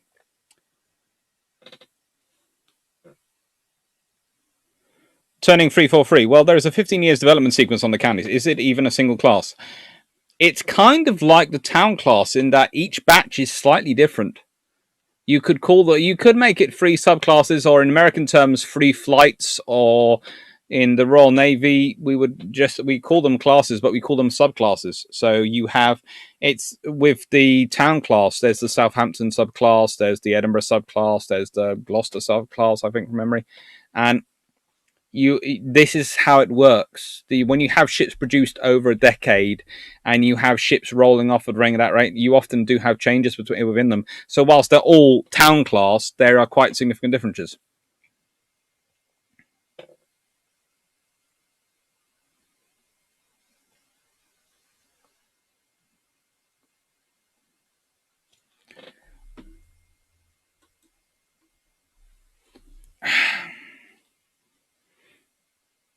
Dana Fritz, thank you all. Pleasure. Dana Fritz, I'm not sure what was supposed to be ailing Rommel. Just having a look at the Google for info. Could have been measles, could have been stress, ulcers, or functional dyspepsia, dyspepsia, or gallstones. All sorts of issues he could have had. I think Daniel Freeman is basically now coming up with a future book, which is what actually ailed great military leaders, or actually what actually ailed famous military leaders. I'm not going to call them all great, because some of them are definitely not. Jerison, the Duke of Aosta and many of his troops in Italy and East Africa who were royalists were there because Mussolini wanted them away from them, and they put up one hell of a fight. They did. And frankly, the Duke of Aosta is one of the best officers that fights in World War II, and is completely forgotten. He's one of the best. He's one of the better generals. I'm amazed Force K sank all 7 merchant ships in that one battle. Was that an unusual result or extraordinary? That was a fairly normal result for them when they managed to catch a convoy. When they caught a convoy, they would take out every single ship, or as many of them as they could. That battle is singled out because it has the most immediate effect, because it takes out so many tankers in one go and so much fuel and ammunition supplies in one go. But this is what the Royal Navy has Force K for. Because if you're doing an air attack, you might take out 1 or 2 of those ships and damage another. If you're doing a submarine attack, it might manage to take out 1 or 2, and then they'll get past it, and it'll be dealing with only submarine attack. Surface attack, you go and you take out the merchant ships, you take out the escort. The next day, a submarine decides to follow up and take out some more of the escorts. It's just sort of, if we consider this impact, All the Axis merchant ships had sunk or were sinking and on fire by the 9th of November. Force K returns to Malta at 0205 hours. They don't even notice they're being attacked by the Italians from the covering force. The Italian cruisers start firing at 0207, and their fire aim is so wildly off, the Royal Navy doesn't believe realize they're being fired at. In one action, Force K sunk that much. The destroyer Lebecchio was torpedoed by submarine HMS Holden the next day. It was also operating from Malta, and Lebecchio was then taken in tow by Euro, and after internal structure collapse, actually sunk, and almost took Euro with her. So, there was fun going on.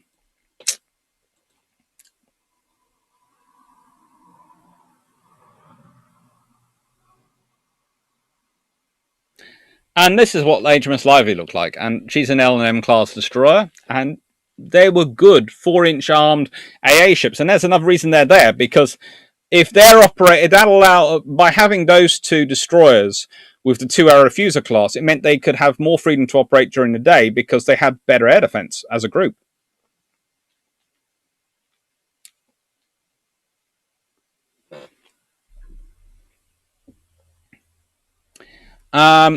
Danny Freeman, I haven't checked the stats, but the Allies seem to have spent the better second half of 1941 sinking something like 25 to 30% of the ships sent on convoys for each convoy.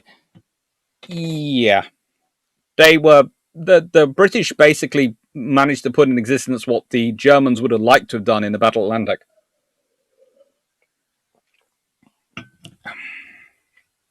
Oliver Pike, how useful would a base at Minorca be for aiding Malta if it was kept instead of handed back to the Spanish at the beginning of the 19th century? It would have had to be defended, but it could have been useful. Basically, it's kind of like Majorca is like having Crete. If you have it, you can do a lot more with it because you have those facilities. Yes, it would have to an extent diluted RN and RF resources, but again, if you have it in peacetime, you might well build up resources to cover it. This is the thing: if Britain had Crete in peacetime and had a Minorca in peacetime, there would have probably been RAF units attached to it to help defend it. Especially if you consider the Spanish Civil War having been going on, actually Minorca would have probably been built up quite a bit due to that. So Minorca might have been, like Gibraltar, one of the better facilitated and better defended bases for the British in the Mediterranean. John South, Danny Freeman, the Germans had no field toilets. The German toilet doctrine in North Africa was to wander off into the desert and squat, and they weren't trained to avoid going to the Lewin groundwater supply.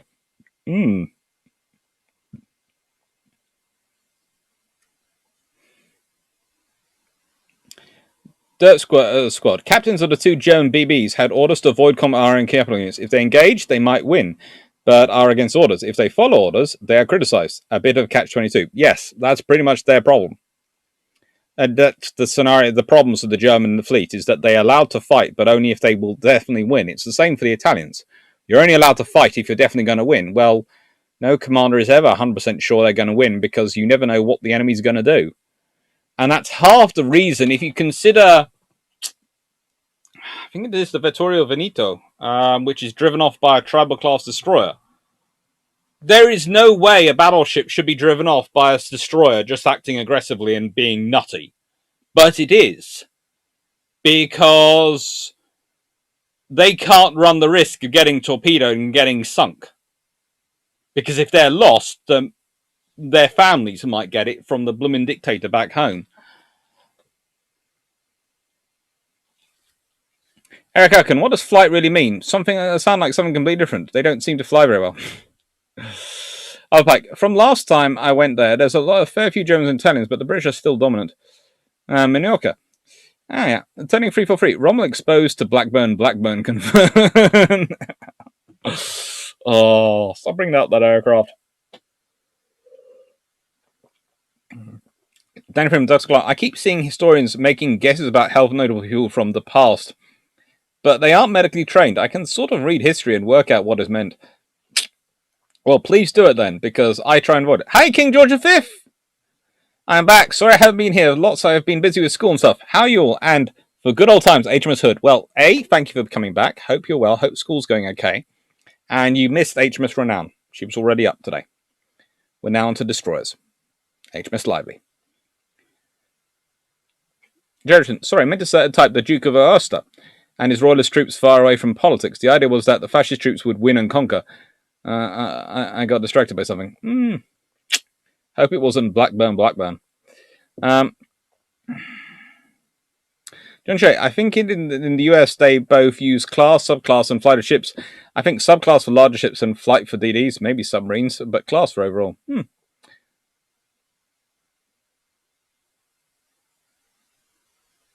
John Shea, correct me if I'm wrong, or if it's something else. Let's see. No, I think that's right. I understood that the Italian gunnery skill was good, but shell and powder quality control meant that they would not have been more. They would have been more accurate using an elastic band to launch the shells. There are certainly issues with some of the Italian design quality control.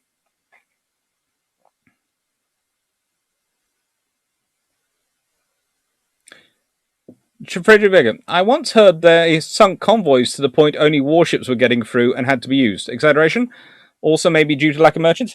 It was a bit of a combination of due to lack of merchants, but also they were trying this.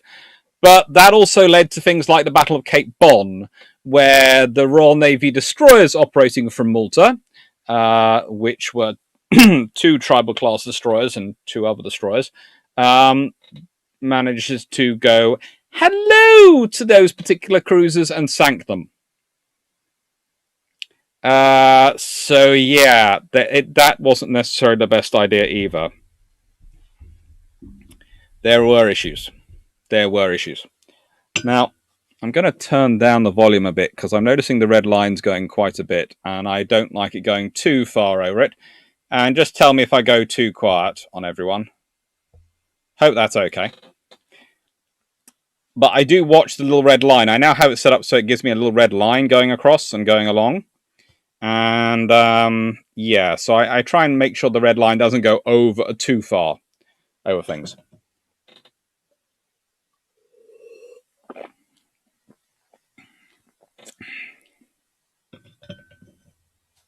Jerriton, old man just cut through his thumb.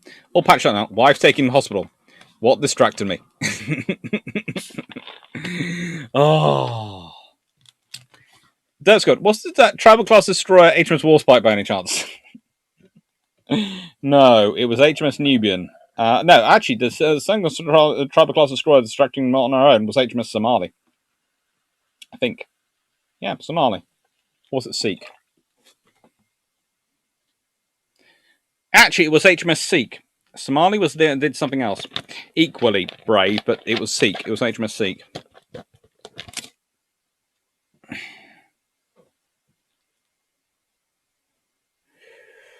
In Tunisia, it got a bit better because it was a shorter trip, but there were more things to sink you. Yeah. Turning 343. Question is, Mother hen renowned, that's like matriculations? Or is it articulation? Mother hen renowned. Well, you see, the nicest way, you sank her destroyer. You sank Glua. That is my destroyer. I am HMS Renown. You sank my destroyer. You will now get out of my sea or I will sink you. And that was basically what was happening. Again, at no point should a battle cruiser be charging to battleships.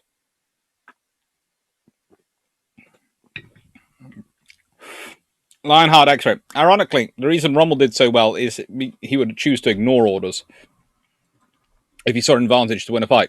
That's probably sensible. Matriculations.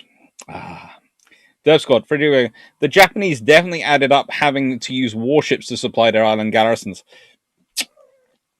And initially used cargo barges to avoid torpedoes. PT boats responded by fitting 20mm Oricons. Yeah.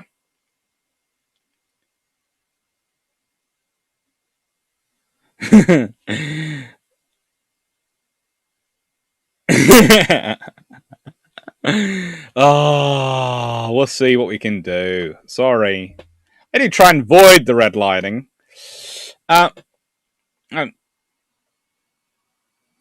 Nine had extra. HMS Renown was a mother bear who just lost one of her cubs. Yes. Trent McCartney, Dr. Clark, what is your favorite class of US destroyer? Hmm.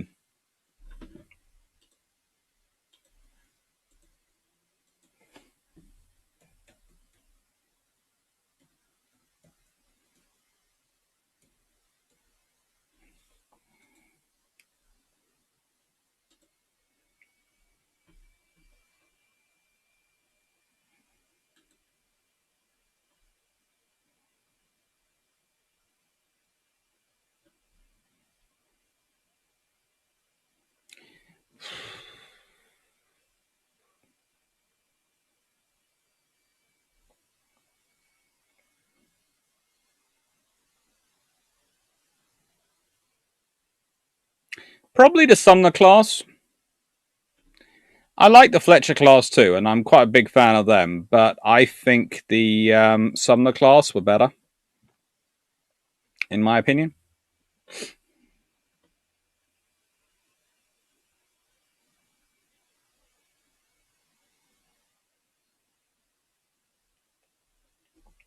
But that's just me.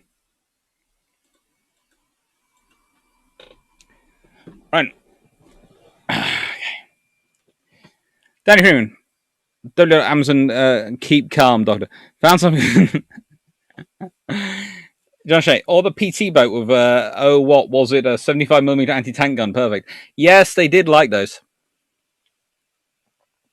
Martin Dock, Dr. Clark, Germany couldn't afford to lose capital ships. Hitler lose face the iron built ships in the mind that they might get lost.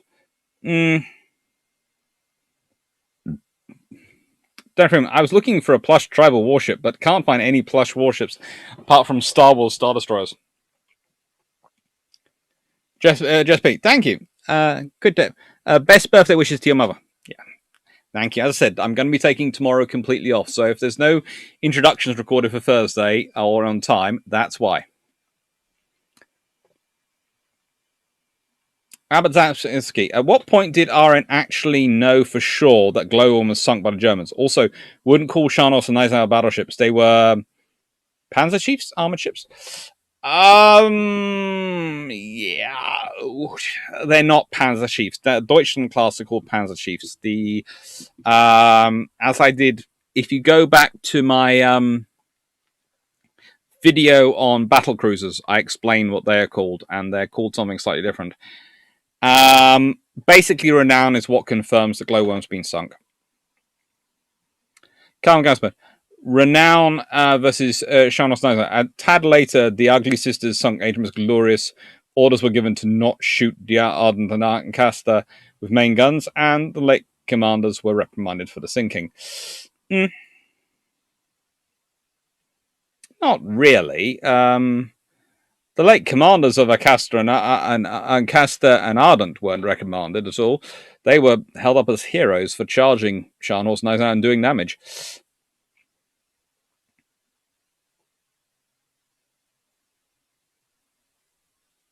Daniel Freeman. The Deutschland class were heavy cruisers, not pocket battleships. That is what they were called in popular press, but in reality, they are heavy cruisers.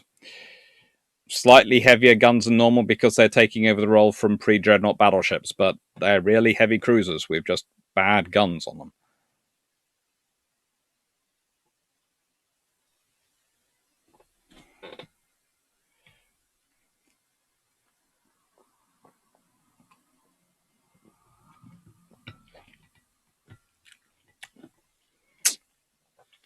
Turning 343. Well, Germany didn't lose capital ships to Jutland, so can't lose capital units in World War II, can you? He definitely didn't want to lose them. Frederick can't run or fight anything, outrun or fight anything over their weight class. Nope.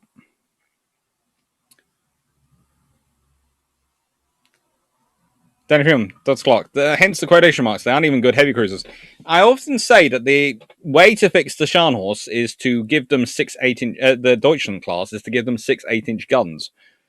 3 double mounts would have made them very, very good ships. Or even better, 6-inch guns if you want them to go do the surface raiding job.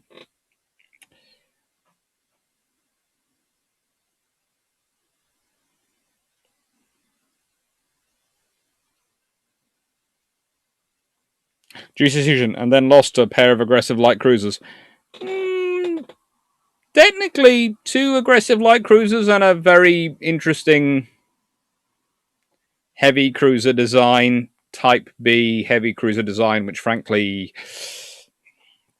yeah, me and the Exeter and York class have an interesting relationship. I sit and look at them and go, Pokey? But hey, so now we've got about half now, which is what I thought we would have for this before I have to go off to the pre-birthday Chinese, which is coming at 8:30. So I did cut this short because my plan is, as I said, to do a long video and so lots of little 2-minute videos. So I cut this a bit short. And basically I have it revolving around HMS Nubian because the real second Force K is not the Didos. They put 4 destroyers there and they start aggressively patrolling, and it really is the destroyers coming to the fore. There's a couple of tribals, there is a couple of other destroyers, and they are very much used as, you ain't getting past here. We will track you down, we will sink you. The Battle of Cape Bon is a good example of this because what happens is the Italians are proceeding along and they're expecting the British to come from the seaward side. So they're all focused on the seaward side. The British actually detect them, manage to maneuver round, and come at them from the back on the landward side. So actually get between them and the sea, between them and the shore. So using radar, they position themselves so they are coming from the quarter which the Italians thought was safest. And they take them out very quickly. And this is what Force K continues to do. Force K is a very major blockage for the Germans. And it's one reason is, if you had managed to base more forces, and this is part of the trouble for Force K earlier in the war, because they do so well that Churchill keeps wanting to base more and more ships there. And the trouble is, when you're operating with a larger group, you then have problems. When you have a small, coherent force, you can do a lot of damage. And that's what they do. Turning 3434, Frederick Great didn't lose battleships, so you can't lose them some 180 years later. Can't undo under the flute busting Prussian, can you? Mm-hmm. Then here, 6-inch guns like the Town class, totally not surface raiders. Actually, surface raider Hunter, totally not a surface raider. Raider, really, no, really, honestly, it's written down here, honest. Yes. Frederick Great, discount county. Then here, I refuse to counter to an extent. That's good. I remember a story about a PT boat that acquired the gun section of a Wildcat Wings and very much enjoyed having access to 650 cals without the normal RF limits imposed. That could definitely be interesting. Juicy Soon, isn't that Minotaur Swiftsure? Nope, that is HMS Nubian. Nick Waters, stop sending us reinforcements, said hardly any commander ever. Actually, Force K, it's one of those interesting scenarios. They wanted to be kept up to strength, but they didn't want to be. They hadn't lost ships. They didn't want to make the trip.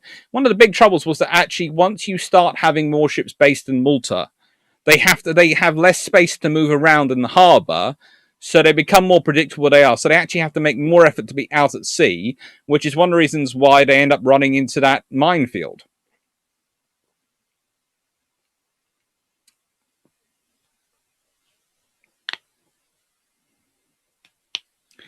John says, Danny Freeman, during September to November, 50% of Axis frontline troops had dysentery compared to 2.5% with 8th Army. And at the beginning of Alamein, Rommel had been diagnosed with amoebic dysentery. Ouch. Draken Cameron, definitely Newman. Something happened to Mohawk. Yes. Something did happen to Mohawk.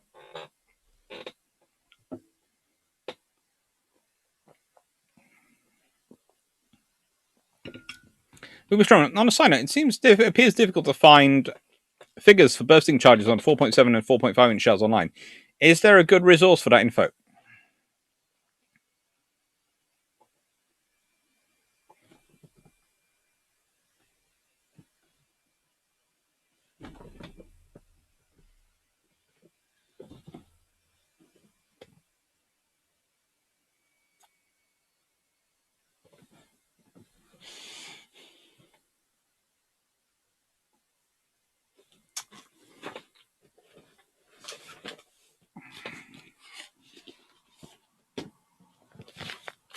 British naval weapons of World War II, the John Lambert Collection, Destroyers, Volume 1.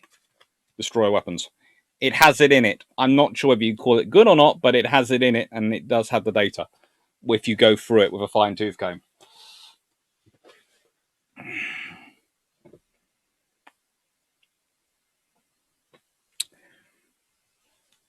And excuse me, everyone, but this ship is glorious. And if she had been a battleship, she would have had more blooming battle credits and battle honors than Warspite. But because she's a battleship, she's a destroyer. She's given campaign credits rather than for individual fights a battle credit. Because she was involved in everything. So cute ship. There you go, cute ship.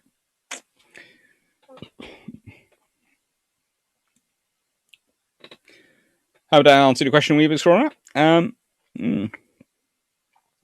Beeler, what percentage of Italian convoys were attacked? At one point, there was not a single Italian convoy which got through without having been hit either by aircraft, submarine, or surface ships. Especially the larger convoys were very prone to getting hit. They would at least be an attempted attack if there wasn't an actual attack. The British managed to arrange it so that they were either getting the information from the Enigma or from breaking Italian codes, and they would use that information, arrange a overflight by a reconnaissance aircraft from Malta, and then, like clockwork, attacks would start turning up. So that's why if you read German Italian accounts, they are consistently overestimate of the time how many reconnaissance aircraft are at Malta, because they believe that the only way they could be finding all these things is if they have very much more aircraft than they actually do. They're operating a reconnaissance role, which causes them to overestimate the level of forces and defenses actually at Malta. So at several times, they think there must be far more air force, there must be far more equipment at Malta than there actually is, which is critical to stopping the Germans and Italians ever actually launching an invasion of Malta. Although after Crete, they don't really have the assets they needed for it anyway.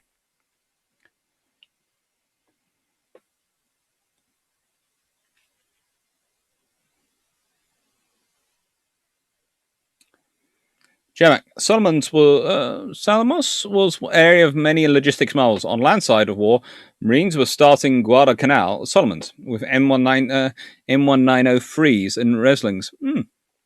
Paul Breswick, should the RN and its new Type 31 be the new tribal class? I'd love them to be, but I think they're more likely to be the new Arafusa class. And I accept that. Or the battle class. Jerison, also, British soldiers also suffered from lower rates of STIs, as Montgomery knew that soldiers will soldier, so might as well have privates be protected from such things.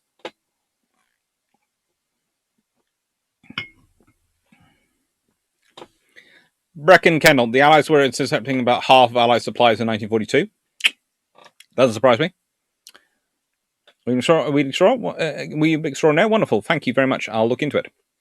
That is my signal to myself that I have about 15-20 minutes to go, which works out right because it's come through at about 19 with about 19 minutes to go.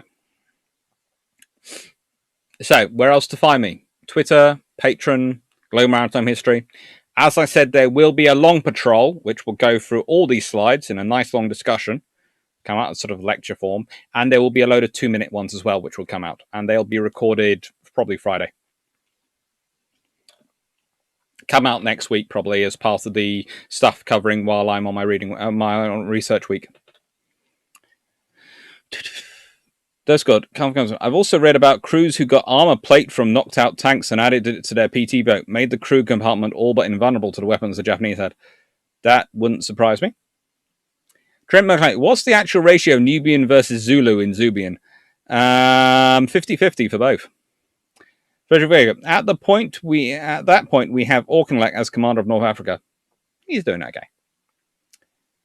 John South, after the cut and shut with HMS Zulu, who gets the credit, Zulu or Nubian?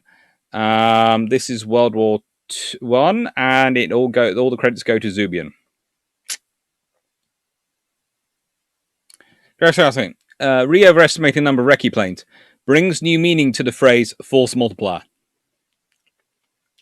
Janeway, that is a different war and a pair of tribal class ships. Yeah, that's First World War tribals, but they're still there. Danny Freeman, Arc in command, July 1941 to August 1942. Yeah. Jim Heaton, Trent McCartney, alphabetically either 5-2 or 6-1, depending who's you.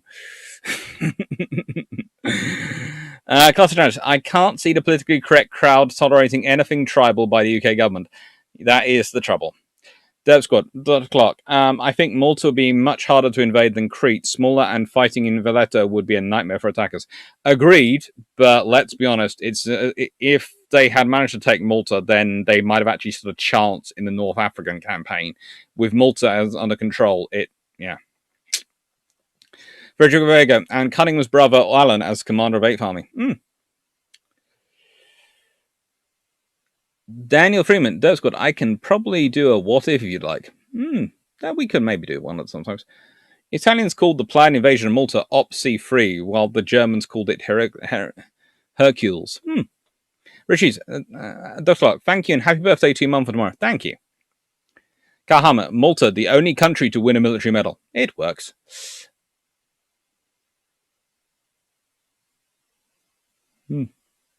Martin Doctor, Frederick, Cunningham's brother has a nervous breakdown, and Ork and Neem take over. Yeah.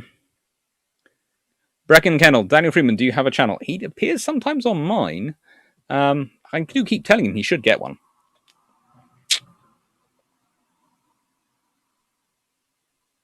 Jermic, considering some like Gurkha or Sikh might get a positive campaign from such minorities.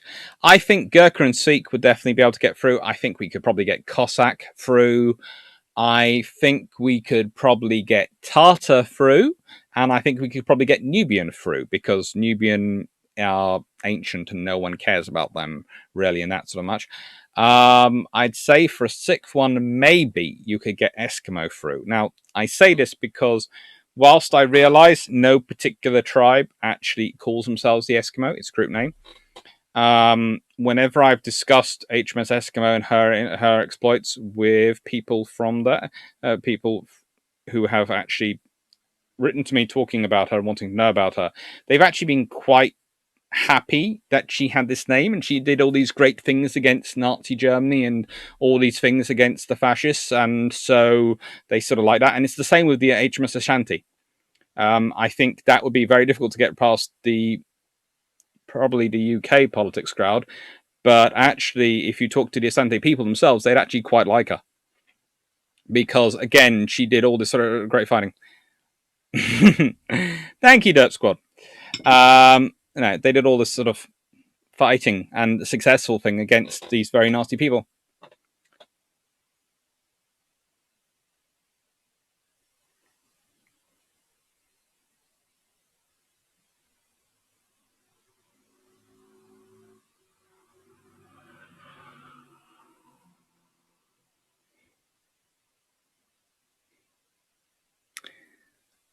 All right.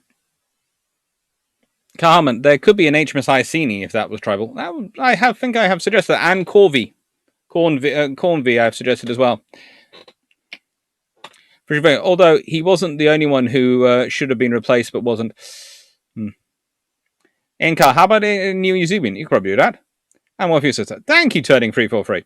And thank you, Derp Squad, for those those very nice donations.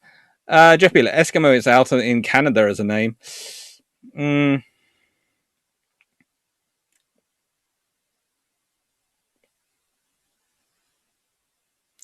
Eric Owen, to be named after a nation tribe would be considered an honor. They did have a lot of links together. Ashanti did their people proud by fighting as one of them, and she carried their honors the whole way through the war. Jerison, some of the tribes seem to be quite alienated by the Second World War and to not truly understand it. If you go to India, they have all sorts of there's all sorts of things. But HMS Sikh over there, conversely, I've seen pictures of her. There's a picture of her in one of the Sikh temples in India. Apparently, I saw a picture of it recently. Nanny Freeman, I think a new Zubin is more likely to be made from merging the two army bugs than got around. Potentially. Right then. Now, here's what I want to talk about before we go. The patron vote options are live. There is a link on the 2-minute video about this to us on Patreon. Okay, so we have alt history. What if Journey managed to get the Type 21 U-boat into service in mid-1943? 20 boats by the end of that year, with about 50 boats by mid-1944. What effect would it have had on the Battle of Atlantic? By Timothy Sims. The Forgotten Service, the US Coast Guard, and its contribution in World War II and beyond. Their missions, men, equipment, and why they matter. Now, put forward by Matthew Strobeck, I add this with a codicil that I am not a US Coast Guard historian, but I agree with Matthew that they haven't been covered enough, and I will attempt to do my best, but I make no promises for not missing something out. The changing formation of the fleet, the organization running in multi-ship formations over time, the how, why, what considerations have changed over different time periods, by Ed Stevens on YouTube, but Daniel Freeman on Patreon. And Suez Goes Hot in 1956 by Martin Doherty. Treaty of London, 1930 by Daniel Freeman, and The Rains and Zeebrugge and Ostend in World War I by Samuel Spratt. All could be very interesting, and I think it's pretty cool.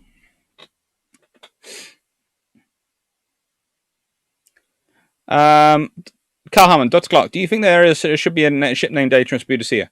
Boudica. I wouldn't object to it. It'd be quite fun. Jeff Beeler, I think in general, tribemans are out of source of names. Better to go with animal names. I'm hoping we go with battle names.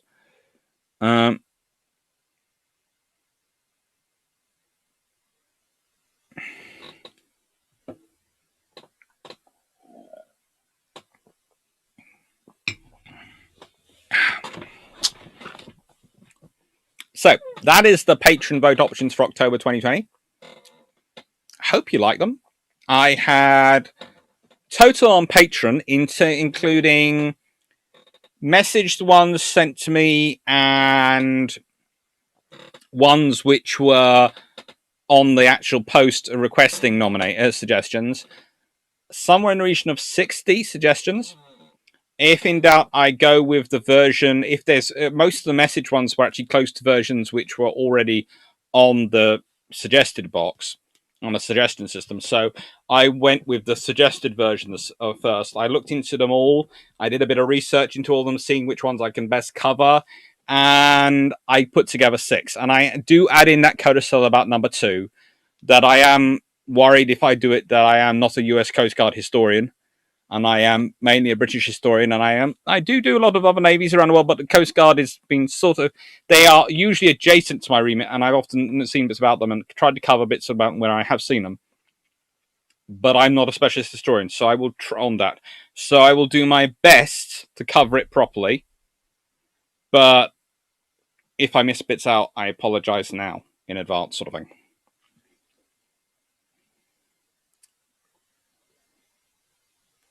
Patron, it's £3 a month.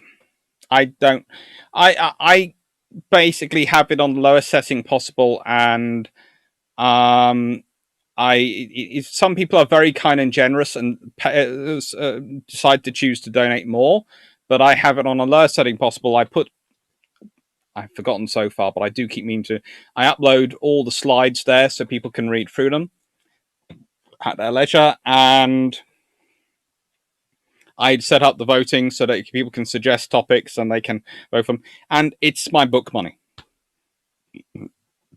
That's what I use Patreon Fund for. I use it to buy my books. So when I buy new books at the moment, I use the Patreon money first, and then if I have anything left over that, it currently goes on a credit card because, as you all know, technically unemployed at the moment. Technically.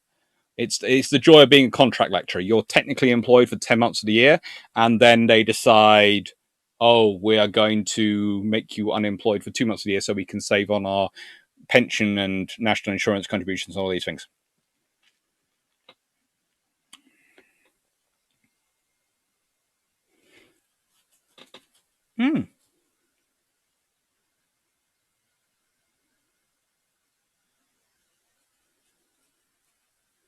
His drop columns acted like Force K. Strike fast, steal and burn what you can't carry and run away. Yeah.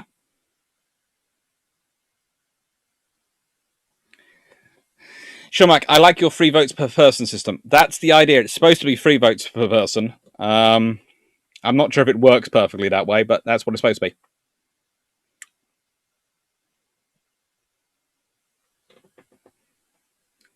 Percy Hobart was one of the ideas that tanks alone win, and he was forbidden by the PM from leading a division into combat.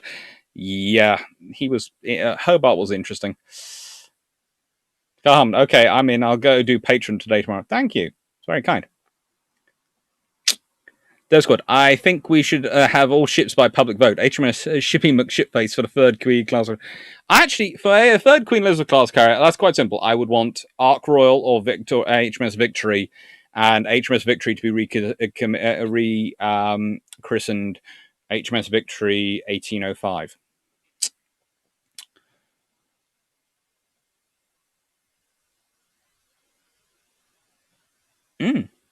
I'm not sure who would be the best British general to command something like the 8th Army.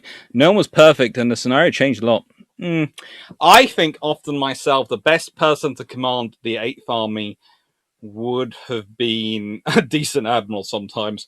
But no, I think there were some good generals out there that they could have put in command, but weren't, for various reasons, didn't end up in command. There were some very good generals. I think Adrian Carton de Weert, I think he would have been one to send out to 8th Army myself. He did a very good job in Norway. Unfortunately, he's a bit old and he gets captured. But if he'd been sent out to 8th Army, that would have been fun. Carton de Weert in charge of 8th Army. Poor Rommel. I'd almost feel sorry for him. He'd be going, what the frick? They keep appearing. They don't stop. They're just appearing.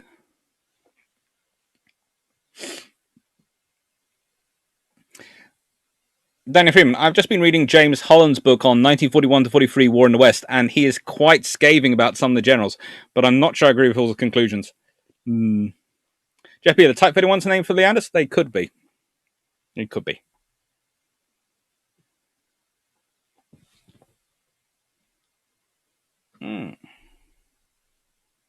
General Gott, if he ever lived, if not Harold Alexander. Bracken, no, Ark is overdone. Time for another Eagle or Pegasus. Or Unicorn. That's another one I could get behind. HMS Unicorn. I think that's always a good one to bring in. That's the name I use for my class of proposed LHDs. The Unicorn class. Oh, that would work.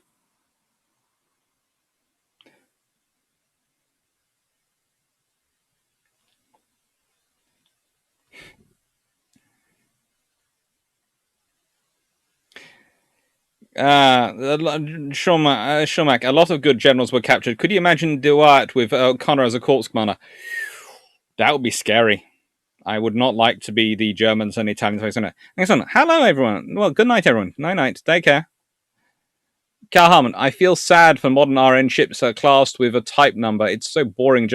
Media should report with a class name, i.e. battle class. Well, the Type 23 are actually the Duke class. The Type 26 are the Town class. The Type 45s are the Daring class. The trouble is the media don't tend to report that. They tend to report their type number rather than a name. Constance, do you have a good academic journal or international maritime or naval history you like? The Marine du Nord. It's a Canadian journal. It's very good. I really like that one, and I quite like the British Journal for Military History from the British Commission on Military History. They do a very good job as well.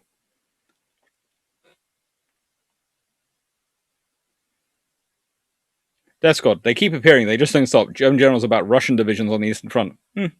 Paul Breiswick, Iceni. I presume that's for the tribal class. German HMS Unicorn, Pegasus, and Fro Centaur for good measure for LHDs. I was going for Unicorn, Fearless, and Intrepid, but Pegasus and Centaur would be quite good as well. At some levels, you need tacticians for generals. At other levels, you need logisticians, and sometimes you need a bit of both. Something to be inspiring to. Agreed.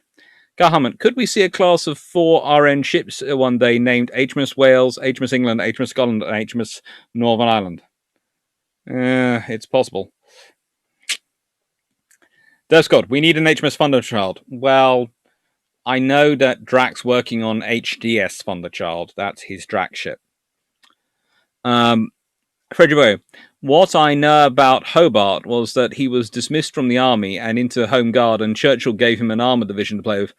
I don't know what he was doing before that. Lots of different things. Jeff Beeler, LHDs, Unicorn, Phyllis, and Intrepid. Yeah. Patrick, Danny Freeman. There is a rumor that N3 battleships were to be named for the national saints: Patrick, George, David, and Andrew. There's always rumors about that, but they would have probably not. There is a capital ship naming convention. The Royal Navy followed quite strictly.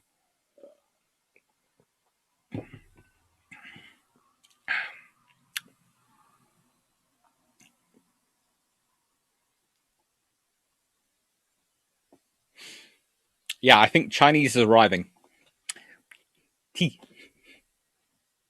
And possibly lunch for me. No, I did have sandwiches. Back in Ken, I'd want a St. Piran. We'd all want a St. Piran because, let's be honest, the Cornish would be the best one. Country names are not so good because they can sink. Counties are a bit problematic because of that as well, but they tend to get used.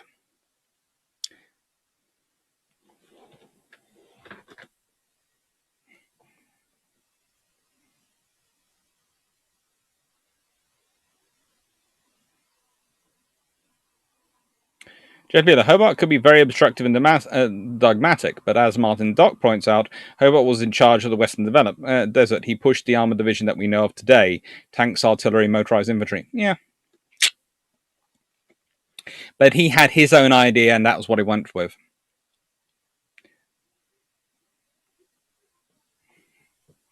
Right. It's almost past, so I will say thank you very much to everyone for being here. Thank you, Jay Richardson, Constant Drowsiness, Frederick Vago, Daniel Freeman, Derp Squad, Paul Peswick, Jermac, Carl Harmon, Brecken Kendall, Carl van Gasberg, Paul from Chicago, Paul, Jay Illingworth, Jay Richardson, of course. Thank you. Greg Slavsky, thank you very much. Greg Slavsky, hence no Deutschland in the so-called Deutschland class. Yes, basically Deutschland was out at sea, called back and renamed. Lutzow. Take care, Sean Mack. Thank you. Thank you, everyone. Tony3434. Thank you. Jeff Beeler. Thank you. Kilo 19. Thank you very much. Take care, everyone. Let's go back to the beginning and just check I'm not missing any names. Eric Akan, thank you and take care. Stephanie, thank you, take care, and thank you for being here this evening. Thank you, everyone. Aviator 1701E, thank you very much. How could I forget you? John Shea, take care, thank you. So thank you, everyone. And sorry to sort of cut this bit short, but as I said, it's Mum's birthday tomorrow, and tonight's the pre-birthday Chinese. So Ian Carr, thank you very much. Thank you. Take care, everyone. Just a quick flash of HMS Penelope. Take care. Thank you, Albert Zafsky. Thank you. Thank you, everyone.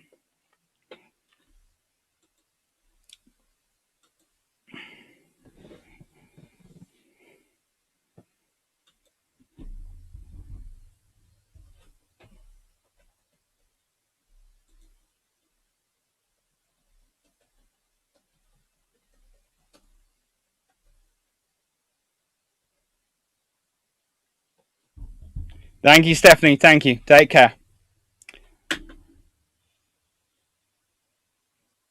And night, everyone. Thank you. Thank you.